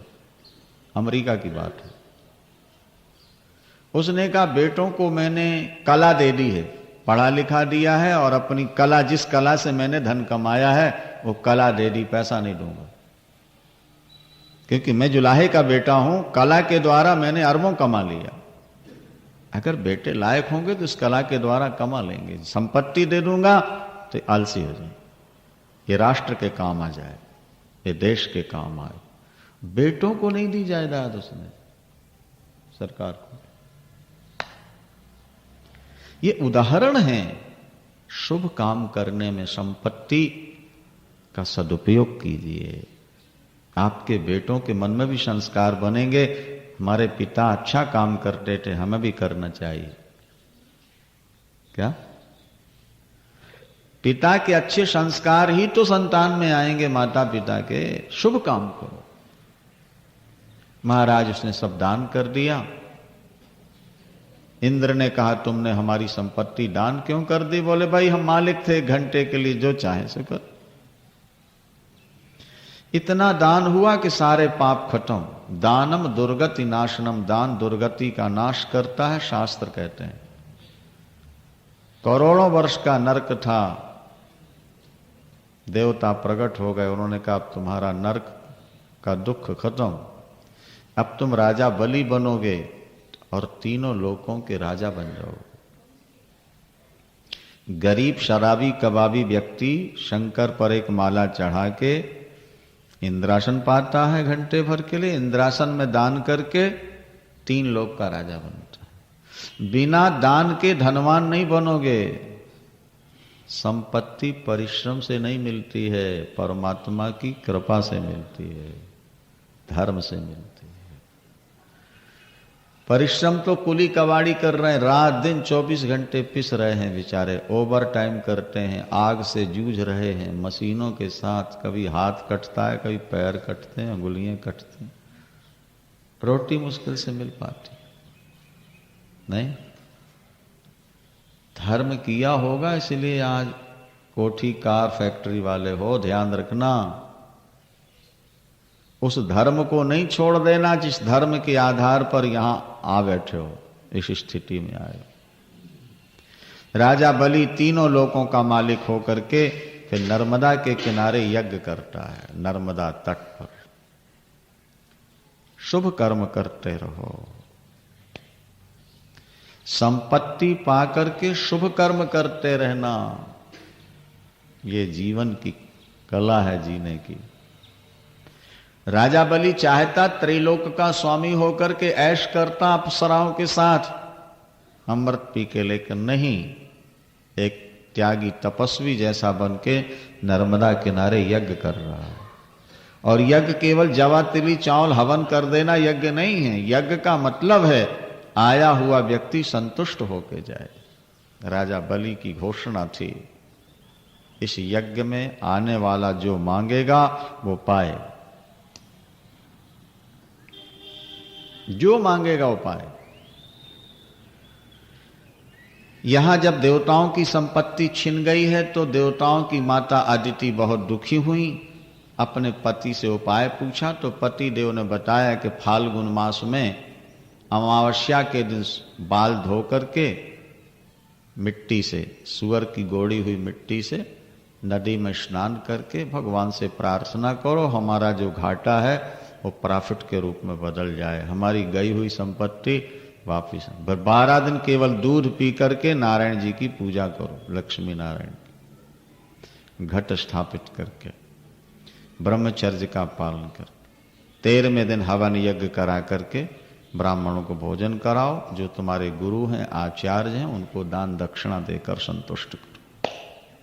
अच्छा, इस विधि से अगर ये किया जाए तो कामना पूर्ण हो जाती है, मन की इच्छा अधूरी नहीं रहती। माता अदिति ने वो व्रत किया है, भगवान नारायण प्रसन्न हो गए। भगवान नारायण ने उन्हें दर्शन दिया और कहा कि मैं तुम्हारा पुत्र बन के आऊंगा मां, और संपत्ति वापिस लौटा दूंगा। भाद्रपद शुक्ल पक्ष द्वादशी तिथि को 12 बजे दिन के समय भगवान 52 के रूप में अवतार लेते हैं। देवता पुष्प वर्षा कर बाजे बजाए और जय जयकार कर।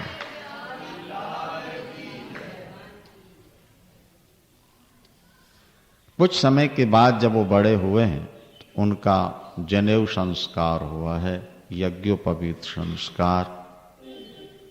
हमारे सनातन धर्म में यज्ञोपवीत संस्कार का बहुत महत्व था कभी, अब खत्म हो रहा है। हमारे यहां विवाह से ज्यादा खुशी मनाते थे ब्राह्मण क्षत्रिय वैश्य जनेऊ के समय।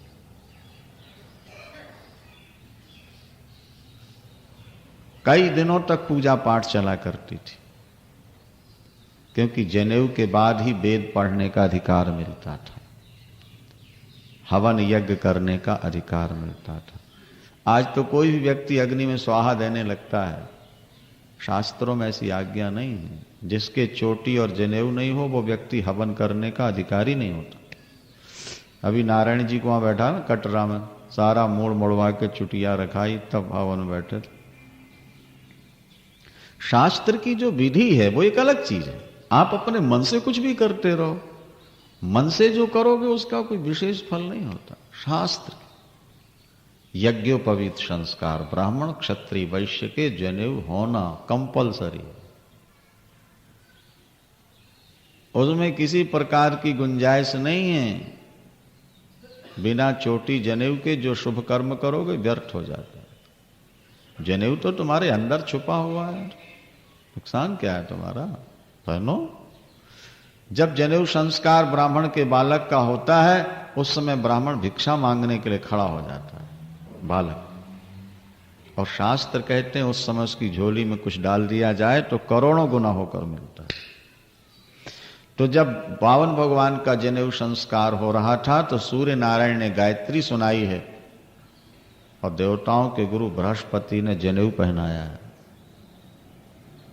पिता ने मेखला पहनाई है और माता ने कौपीन वस्त्र दिया है। देवताओं ने छाता, पृथ्वी ने पादुकाएं और ब्रह्मा ने कमंडलू प्रदान किया। ऋषियों ने कुशाएं प्रदान की हैं और कुबेर ने भिक्षा पात्र हाथ में लाके दिया, क्योंकि ब्रह्मचारी बनके भगवान भिक्षा मांगने जा रहे हैं। तो माता अन्नपूर्णा ने प्रकट होकर के उनकी पात्र में भिक्षा डाली है। देवता पुष्प बरसाते हैं, बाजे बजाकर जय जयकार करते हैं। बावन भगवान की झोली में भिक्षा डाली गई, पात्र में भिक्षा डाली गई है। सब ने मिलकर के भिक्षा डाली और उसके बाद भगवान बावन राजा बलि के यहां भिक्षा लेने जाते हैं। बावन भगवान राजा बलि के यहां पहुंचे हैं। राजा बलि ने भगवान का बहुत स्वागत किया है। भगवान ने राजा बलि को बड़ी सुंदर कथा सुनाई। राजा बलि ने चरण धोकर के जब सिर पर सींचा है तो देवता पुष्प बरसाते हैं और जय जयकार करते हैं। बलि तुम बड़े भाग्यशाली हो। जिन चरणों का दर्शन बड़े बड़े योगियों को नहीं होता, आज वही चरण तुम अपने हाथ से धो रहे हो। राजा बलि ने कहा, भगवान आपको क्या चाहिए? राजा बलि ने ये नहीं समझा कि ये विष्णु है। उनके समझ में तो कोई ब्रह्मचारी बालक हमारे घर आया हो। भगवान ने कथा सुनाकर के कहा कि तुम्हारा कुल तो बड़ा दानी है राजन, यही सुनकर के हम आ गए हैं तुम्हारे दरबार में, हमको 3 पग पृथ्वी दे दो। समझो जरा, 3 पग पृथ्वी। बलि ठहाका मार के हंसा, बोले महाराज 3 पग पृथ्वी में क्या बनेगा? अरे इतनी बढ़िया कथा सुनाते हो, कोई द्वीप मांग लो, राज्य मांग लो। नहीं, हमेशा के लिए मांगना ही खत्म हो जाए और यही भगवान की कथा सुनाओ। गुरु पूर्णिमा को लुधियाना से हम जब आगे गए, हांसी में पूजन हुई तो कथा में कोई बात हमने कह दी कि शिष्य का काम है गुरु के साल भर की व्यवस्था करे। शिष्य का काम गुरु की व्यवस्था करे और गुरु का काम है, ध्यान दो बात पर, कि शिष्य का अज्ञान हरे, उसे ज्ञान का दान दे। वृंदावन। एक शिष्य ने कहा, बड़ी अच्छी बात सुनाई गुरुजी ने, जो इनका साल का 2-3 लाख रुपया हो अपन दे दिया करें और अपने घर में एक कथा सुनाते हैं। पैसा तो बहुत लोगों के पास होता है, लेकिन भाव किसी किसी के अंदर होता है। क्या? राजा बलि ने कहा, महाराज इतना ले लो कि और कहीं जाने ही न पड़े आपको। 3 पग में क्या बनेगा? भगवान ने कहा, हम संतोषी ब्राह्मण भैया, हमको 3 ही पग दे दे। नहीं? जब देने को तैयार हुए तो गुरुजी ने कह दिया, इदम विष्णु, ये विष्णु। ये 3 पग के बहाने तीनों लोक ले लेगा और फिर तेरे लिए कुछ रह ही नहीं जाए। 2 ही पग में सब ले ले, ना ही कर दे नहीं देता। बलि ने कहा, गुरुदेव ये बात आपकी नहीं मानूंगा। एक बार मुख से निकल गया, दे दिया, दे दिया। अब जीवन दे दूंगा लेकिन सत्य को नहीं छोड़ूंगा। तू लक्ष्मीहीन हो जाएगा। गुरु ने श्राप भी दे दिया, लेकिन उन्होंने कहा कोई बात। संकल्प पढ़ने लगे तो महाराज गुरुजी कमंडल में प्रवेश कर गए। कुशा चुभा दी भगवान ने तो आंखें फूट गई। वृंदावन। एक आंख चली गई। दान करते कभी मना नहीं करना किसी को। अच्छा, अब जब संकल्प बोला गया तो भगवान विराट बन गए। एक पग से पृथ्वी नाप ली, दूसरे पग से तीनों लोक नाप लिया। ब्रह्मा के ऊपर अंड कटा, फूट गया ये ब्रह्मांड। ऊपर से जल की धारा चरणों में गिरी, नीचे कमंडल में ले लिया ब्रह्मा जी ने। वही गंगा बन करके आज प्रवाहित हो रहा है। गंगा जल साक्षात भगवान का चरणामृत है। बोलो गंगा मैया। महाराज तीसरे पग के लिए जगह नहीं रह गई। भगवान ने वरुण पास में बांध लिया और कहा तीसरा पग दे, नहीं तो नरक भेजूंगा। बलि ने कहा नरक का दुख नहीं है, डर नहीं है भगवान, वचन नहीं कटना चाहिए। आपने 2 पग में मेरी जायदाद नापी है, तीसरे पग में मेरा शरीर नाप लीजिए। शरीर आज से आपको दे दी। अब इस शरीर से दूसरा काम नहीं करूंगा।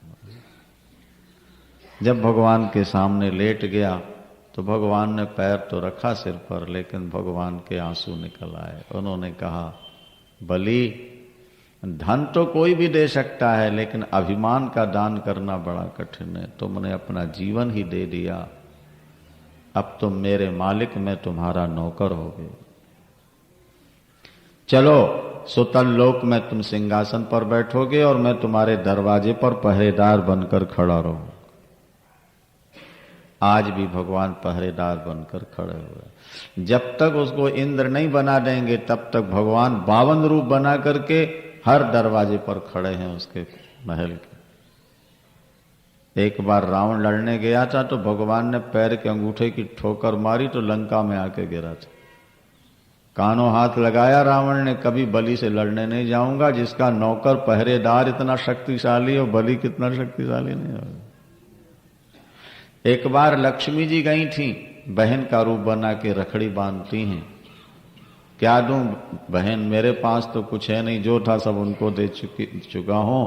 तो लक्ष्मी ने कहा वो हमें दे दो, हमारा काम चल जाएगा। वृंदावन।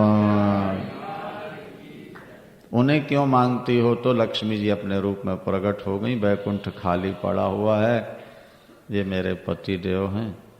बलि ने कहा प्रभु आप बैकुंठ पधारो। भगवान ने कहा एक रूप से तो चला जाऊंगा, क्योंकि मालिक की बात तो नौकर को माननी पड़ती है, लेकिन बाकी रूप से तो यहीं रहूंगा। जब तक आपको मैं इंद्र नहीं बना दूंगा तब तक आपका पहरेदार बनकर ही रहूंगा। जो व्यक्ति जीवन का दान कर देते हैं ईश्वर को, वो महान बन जाते हैं, परमात्मा उनके वश में हो जाते हैं। ये कथा सुनने वालों की संपत्ति वापस लौटती है, भक्ति की प्राप्ति होती है। भगवान ने इंद्र की संपत्ति वापस लौटा दी, स्वयं उपेंद्र कहलाए हैं और जगत को एक आश्वासन दिया परमात्मा ने कि जो मेरा चिंतन करते हैं मैं उनको संसारी सुख भी देता हूं और अंत में अपने आप में मिला भी लेता हूं। वृंदावन बिहारी श्री बांके बिहारी लाल की। द्रविड़ देश के राजा सत्यव्रत ताम्रपर्णी नदी के तट पर स्नान करके जब वे सूर्य भगवान को जल दे रहे थे तो उनकी अंजलि में अचानक मछली के रूप में भगवान आ गए। बड़ी सुंदर मछली है ऐसा समझ के उन्होंने कमंडल में रख लिया। थोड़े ही समय में मछली इतनी बढ़ गई कि कमंडल में अट नहीं रही, समा नहीं रही। उन्होंने घर में हौद में ले जा करके मछली को रखा पानी की टंकी में। थोड़े समय के बाद वो वहाँ भी बहुत बड़ी हो गई। वहाँ से निकाल कर एक तालाब में रखा। वहाँ भी इतनी बड़ी हुई कि तालाब में नहीं समा रही। राजा समझ गए ये सामान्य मीन नहीं है। हाथ जोड़कर स्तुति प्रार्थना की तो भगवान अपने रूप में प्रकट हो जाते हैं और उन्होंने कहा देखो राजन, प्रलय आने वाला है 7वें दिन, तुमने मेरी उपासना की है, इसलिए मैं इस रूप में तुम्हारे पास आया हूं। जब समुद्र पृथ्वी को डुबाने लगेगा तो मैं इसी रूप में तुम्हारे सामने आऊंगा। मेरे सिर पर एक सींग होगा। आप एक विशाल नौका में सभी जड़ियां बूटियां रख लेना और अपने ऋषियों को, महर्षियों को बासुकी नाग की रस्सी बना करके मेरे सींग में नौका को बांध देना। नौका मेरे सींग के सहारे जल में तैरती रहेगी। उस समय आप जो प्रश्न करोगे मैं उसका समाधान भी करता रहूंगा। ठीक वैसा ही हुआ। समुद्र ने पृथ्वी को जब डुबाना प्रारंभ किया तो महाराज नौका में सवार हो गए। बासुकी नाग को उन्होंने रस्से का रूप दिया और नौका में बांध दिया। तब तक मछली के रूप में भगवान आते हैं, मत्स्यावतार। उनके सींग में बांध दी गई नौका। समुद्र के जल में नौका को खींचते हुए ठाकुर चल रहे हैं। सत्यव्रत प्रश्न करते जाते हैं और उनको उत्तर मिलता चला जाता है। उसी से मत्स्य पुराण बना। 18 पुराणों में एक मत्स्य पुराण। इस तरह से भगवान ने मत्स्यावतार लिया। कच्छप अवतार आपको बता ही चुके हैं। परशुराम अवतार आगे मिलेगा। भागवत में 24 अवतारों की कथाएं हैं। तत्त कार्यों के लिए भगवान के रूप बनते हैं। हयग्रीव दानों को मारने के लिए भगवान हयग्रीव अवतार ग्रहण करते हैं, घोड़े का रूप। जैसे नरसिंह बने, आधा शरीर नर का और आधा सिंह का, इसी तरह हयग्रीव अवतार है, जहाँ नीचे का शरीर तो नर का है और ऊपर सिर घोड़े का है। वह हयग्रीव अवतार। एक हयग्रीव नाम का दानव था। उसने वरदान मांग रखा था ब्रह्मा से कि मेरी शक्ल का व्यक्ति ही मुझे मार सके। तो फिर भगवान को हयग्रीव रूप अवतार ग्रहण करना पड़ा। इस तरह से 24 अवतार की कथाएं भागवत में हैं। ऋषभदेव भगवान की कथा भी श्रीमद् भागवत में है। जैनी जिनको अपना आदि तीर्थंकर मानते हैं। जड़ भरत की कथा आपने पहले सुनी। उन्हीं के पिता थे ऋषभदेव भगवान। सारी दुनिया का राज्य था। इंद्र की पुत्री उनकी पत्नी थी जयंती, और 100 बेटे थे। लेकिन फिर भी उन्होंने संसार को आसार समझकर, संसार को स्वप्न समझकर सब कुछ त्याग दिया। यहाँ तक कि लंगोटी भी त्याग दी उन्होंने। विषय विकारों को एकदम समाप्त कर दिया। जब व्यक्ति के जीवन में कोई विकार नहीं रहता तो छुपाव भी नहीं रहता। व्यक्ति अपने शरीर को क्यों छुपाता है? जैसे व्यक्ति पाप करके छुपाता है पापों को, इसी तरह शरीर में दोष हैं इसलिए शरीर को छुपाता है। छोटा बच्चा 2 साल का है, 2 वर्ष का है, वो अपना शरीर नहीं छुपाता। 1-2 साल की बच्ची है, बिना वस्त्र घूमती रहती है, उसको कोई लज्जा नहीं, क्योंकि उस समय तक शरीर में दोष नहीं। ज्यों-ज्यों दोष प्रारंभ होते जाते हैं त्यों-त्यों व्यक्ति छुपाता जाता। ऋषभदेव भगवान ने अपनी लंगोटी भी छोड़ दी थी, दिगंबर हो गए थे। व्यक्ति पैदा होते ही दिगंबर है। जब विषय विकारों से ऊपर उठ जाता है तो फिर उसे वस्त्रों की भी आवश्यकता नहीं रह जाती है। और जब वो तप करने के लिए जाने लगे तो उनके पुत्रों ने कहा, पिताजी जाने से पहले हमें कुछ ज्ञान का उपदेश तो दे दीजिए। तो ऋषभदेव भगवान ने यही कहा था कि बेटाओ, मनुष्य का शरीर भोग भोगने के लिए नहीं मिला है। नायन देहो देह भाजाम नृलोके कष्टान कामान अर्हते विदभुजाम। ये तपो दिव्यं पुत्रकायेन सत्वं शुद्धेदात्मा ब्रह्म सौख्यम त्वनंतम। नायन देहा, ये जो शरीर हमें आपको मिला है, ये भोग भोगने के लिए नहीं मिला। क्यों? बोले भोग तो पशु शरीर में भी मिलते हैं। विष्ठा भोजी जो कुकर शूकर हैं उनको भी विषय भोग मिल जाते हैं। तो मनुष्य शरीर पा करके उन्हीं विषयों के लिए पागल होते रहना ये बुद्धिमानी नहीं है। फिर क्या करना चाहिए पिताजी? बोले तपो दिव्यम, मनुष्य को तप करना चाहिए, भजन करना चाहिए। उससे क्या होगा? हृदय शुद्ध हो जाए। तप करने वाले व्यक्ति का हृदय शुद्ध हो जाता है, और जब हृदय शुद्ध होता है तो ब्रह्म सौख्यम अनंतम, उसको अनंत ब्रह्म सुख की प्राप्ति होती है। विषय सुख सीमित हैं, विषय सुख थोड़ी मात्रा में ही आपको मिल सकते हैं। देखो भाई, आप ज्यादा मिठाई नहीं खा सकते, आप बहुत दूर की बात नहीं सुन सकते, आप बहुत पास की बात नहीं सुन सकते, बहुत दूर की सुंदरता नहीं देख सकते, आंख का काजल आप नहीं देख सकते। इंद्रियों में वो क्षमता नहीं है कि वो ज्यादा भोग भोग ले। भूख बहुत है पर भोगने की शक्ति ज्यादा नहीं है, ये ध्यान रखें। और इसलिए व्यक्ति को बहुत थोड़ा सुख मिलता है, वो छटपटाता रहता है कि बहुत मिले। अब भाई डायबिटीज हो गई, अब तुम्हारे घर में चीनी की एजेंसी है, मिठाई की दुकान है, लेकिन अब तुम्हारे लिए किस काम की है बताओ? और हार्ट अटैक हो गया तो नमकीन भोजन, ब्लड प्रेशर है तो नमकीन भोजन,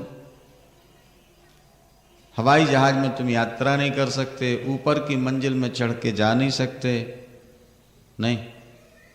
थोड़े दिनों के बाद शरीर वृद्धावस्था में आके बेकार हो जाता है, भोगों के लायक ही नहीं रह जाता, अभी तृष्णा शांत हुई नहीं और शरीर बेकार हो गया। तो मनुष्य की इच्छाएं तो हमेशा अधूरी बनी रहती हैं। वृंदावन इच्छाएं बनी रहती हैं, शरीर कमजोर हो जाता है, व्यक्ति हमेशा छटपटाता रहता है, वो जी भर करके आनंद नहीं ले पाता। ऋषभ देव भगवान कहते हैं, बेटाओ अगर विषयों का सुख त्याग दिया जाए और भजन कर लिया जाए तो आनंद का स्रोत अंदर से प्रकट हो जाता है, उसको अनंत सुख मिलता है। ब्रह्म सौख्यम अनंतम, ये भागवत में लिखा। भजन करने वाले को अनंत सुख मिलेगा, जबकि भोग भोगने वालों को सीमित सुख मिलता है, थोड़ा। ना ये बहुत ज्यादा खा सकता, न ये बहुत ज्यादा सुन सकता, न ज्यादा विषयों का सेवन कर सकता, इंद्रियों में उतनी क्षमता नहीं है ना।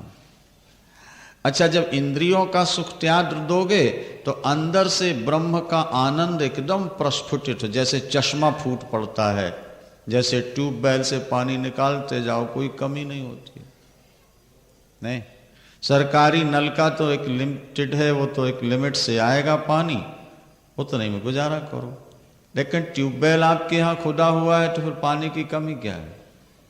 बाहर से आने वाला पानी सीमित है और घर में ट्यूबवेल कुआं है तो निश्सीम है।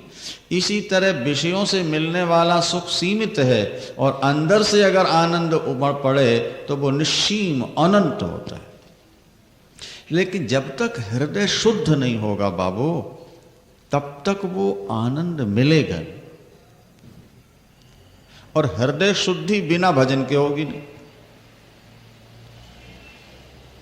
देखो ना, आंख में मोतिया बिंदु हो गया, अब एकदम निर्मल सूर्य निकले हुए हैं, व्यक्ति सामने खड़ा है लेकिन दिखाई नहीं देता। क्यों नहीं दिख रहा? बोलो। मोतियाबिंद है। डॉक्टर ऑपरेशन करता है, अंजन लगाया जाता है, मोतियाबिंद कट गया, फिर दर्शन होने लगा।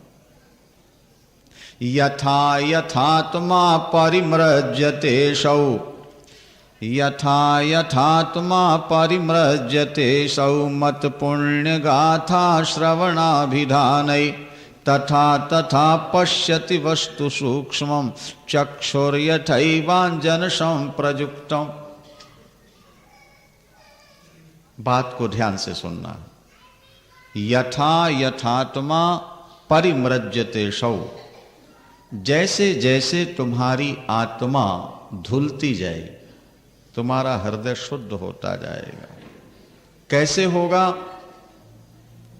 भागवतकार कहते हैं मत पुण्य गाथा श्रवणाभिधानै।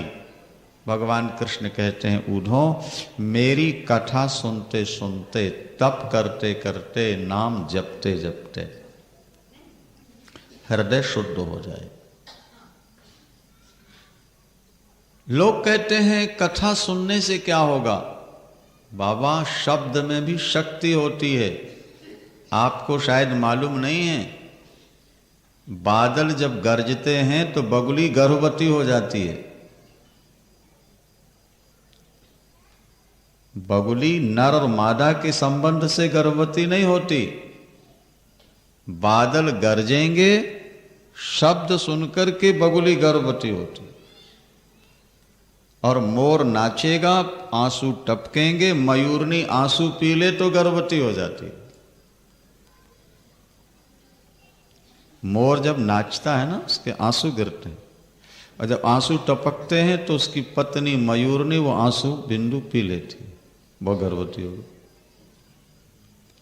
बगुली अगर बादल का शब्द सुनकर के, मेघ की गर्जना सुन के गर्भवती होकर बच्चे को जन्म दे सकती है, तो तुम संतों के शब्द, भगवान की कथा सुन के क्या भगवान का दर्शन नहीं कर सकते? शब्द में शक्ति है। शब्द शक्ति रचिंत्यत्वा, शास्त्र कहते हैं। हृदय को धोने के लिए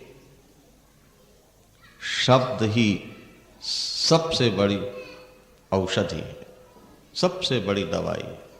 कपड़े की मैल धोने के लिए सर्फ साबुन उपयोगी है, लेकिन हृदय को धोने के लिए भगवान की कथा, भगवान का नाम, भगवान का ध्यान। ऋषभदेव भगवान, जिससे जैन धर्म प्रारंभ हुआ, ऋषभदेव भगवान कहते हैं बेटाओ, तपो दिव्यम, दिव्य तप को, उससे क्या होगा? शुद्धेदात्मा, तुम्हारी आत्मा शुद्ध हो जाए। आत्मा शुद्ध होगी तो फिर क्या मिलेगा पिताजी? बोले ब्रह्म सौख्यम अनंतम, अनंत ब्रह्म सुख मिलेगा, जिसका कोई आदि नहीं, कोई अंत। डूब जाओगे उस आनंद में, तुम सब कुछ भूल जाओगे दुनिया को। उस आनंद को पाने के लिए पहले कुसंग छोड़ना पड़ेगा, सत्संग करना पड़ेगा।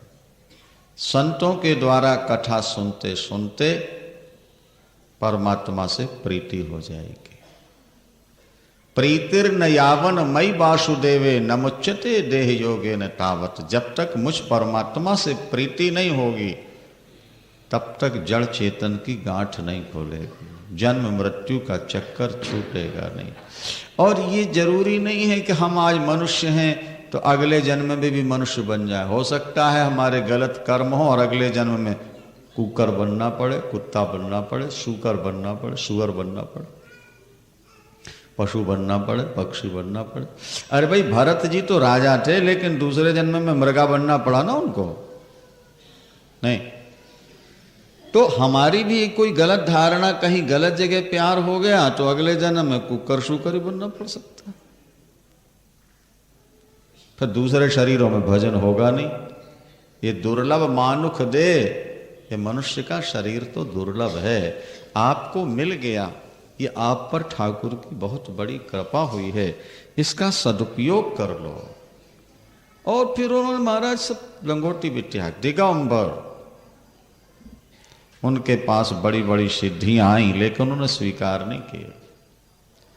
और दक्षिण कर्नाटक में अंत में का शरीर ज्योति ज्योति में मिल गया, आत्मा उनकी, शरीर जंगल में समाप्त हो गया। हमारे वेदों में लिखा है जो ज्ञानी हो जाते हैं वो मरने के बाद कहीं आते जाते नहीं, उनकी आत्मा तो निराकार ब्रह्म के साथ एक हो जाती है। जैसे घट फूटने के बाद घटाकाश महाकाश में लीन हो जाता है, इसी तरह ज्ञानी का शरीर छूटा और उसकी आत्मा परमात्मा में एक हो जाती है, फिर दुबारा माया के चक्कर में नहीं पड़ती। परमात्मा के साथ आत्मा को एक करके देखना ये ज्ञान है, और परमात्मा को अपना स्वामी मान के सेवक बन के उनकी सेवा पूजा करना ये भक्ति है। वृंदावन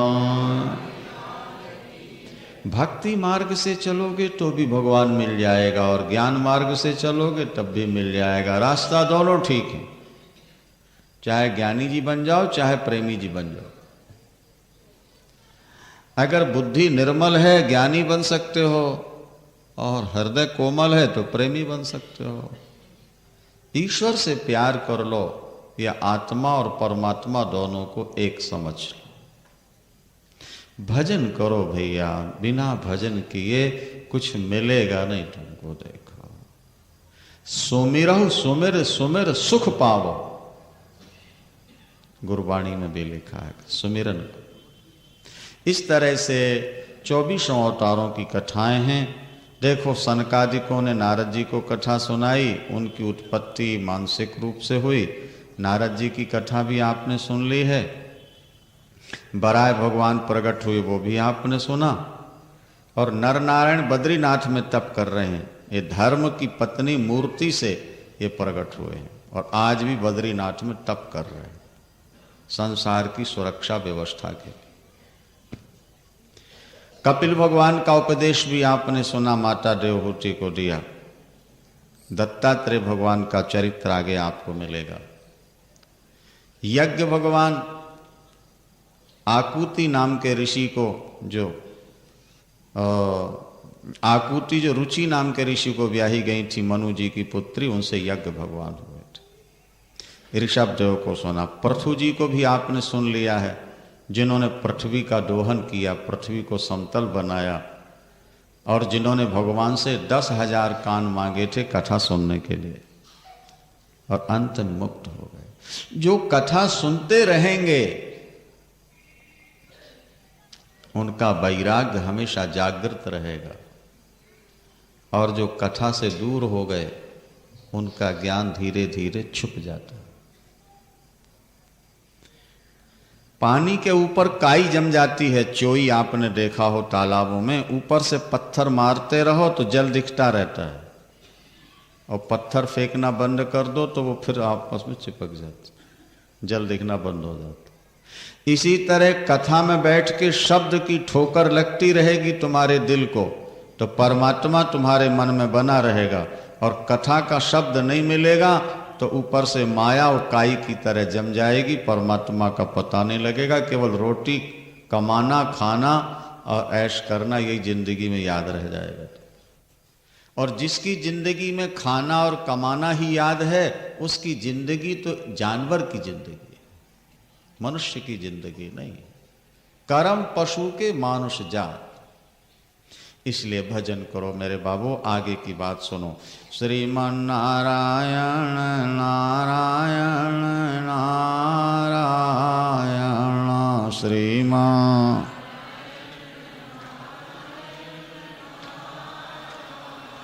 नहीं भजमन नारायण नारायण नारायण भजमन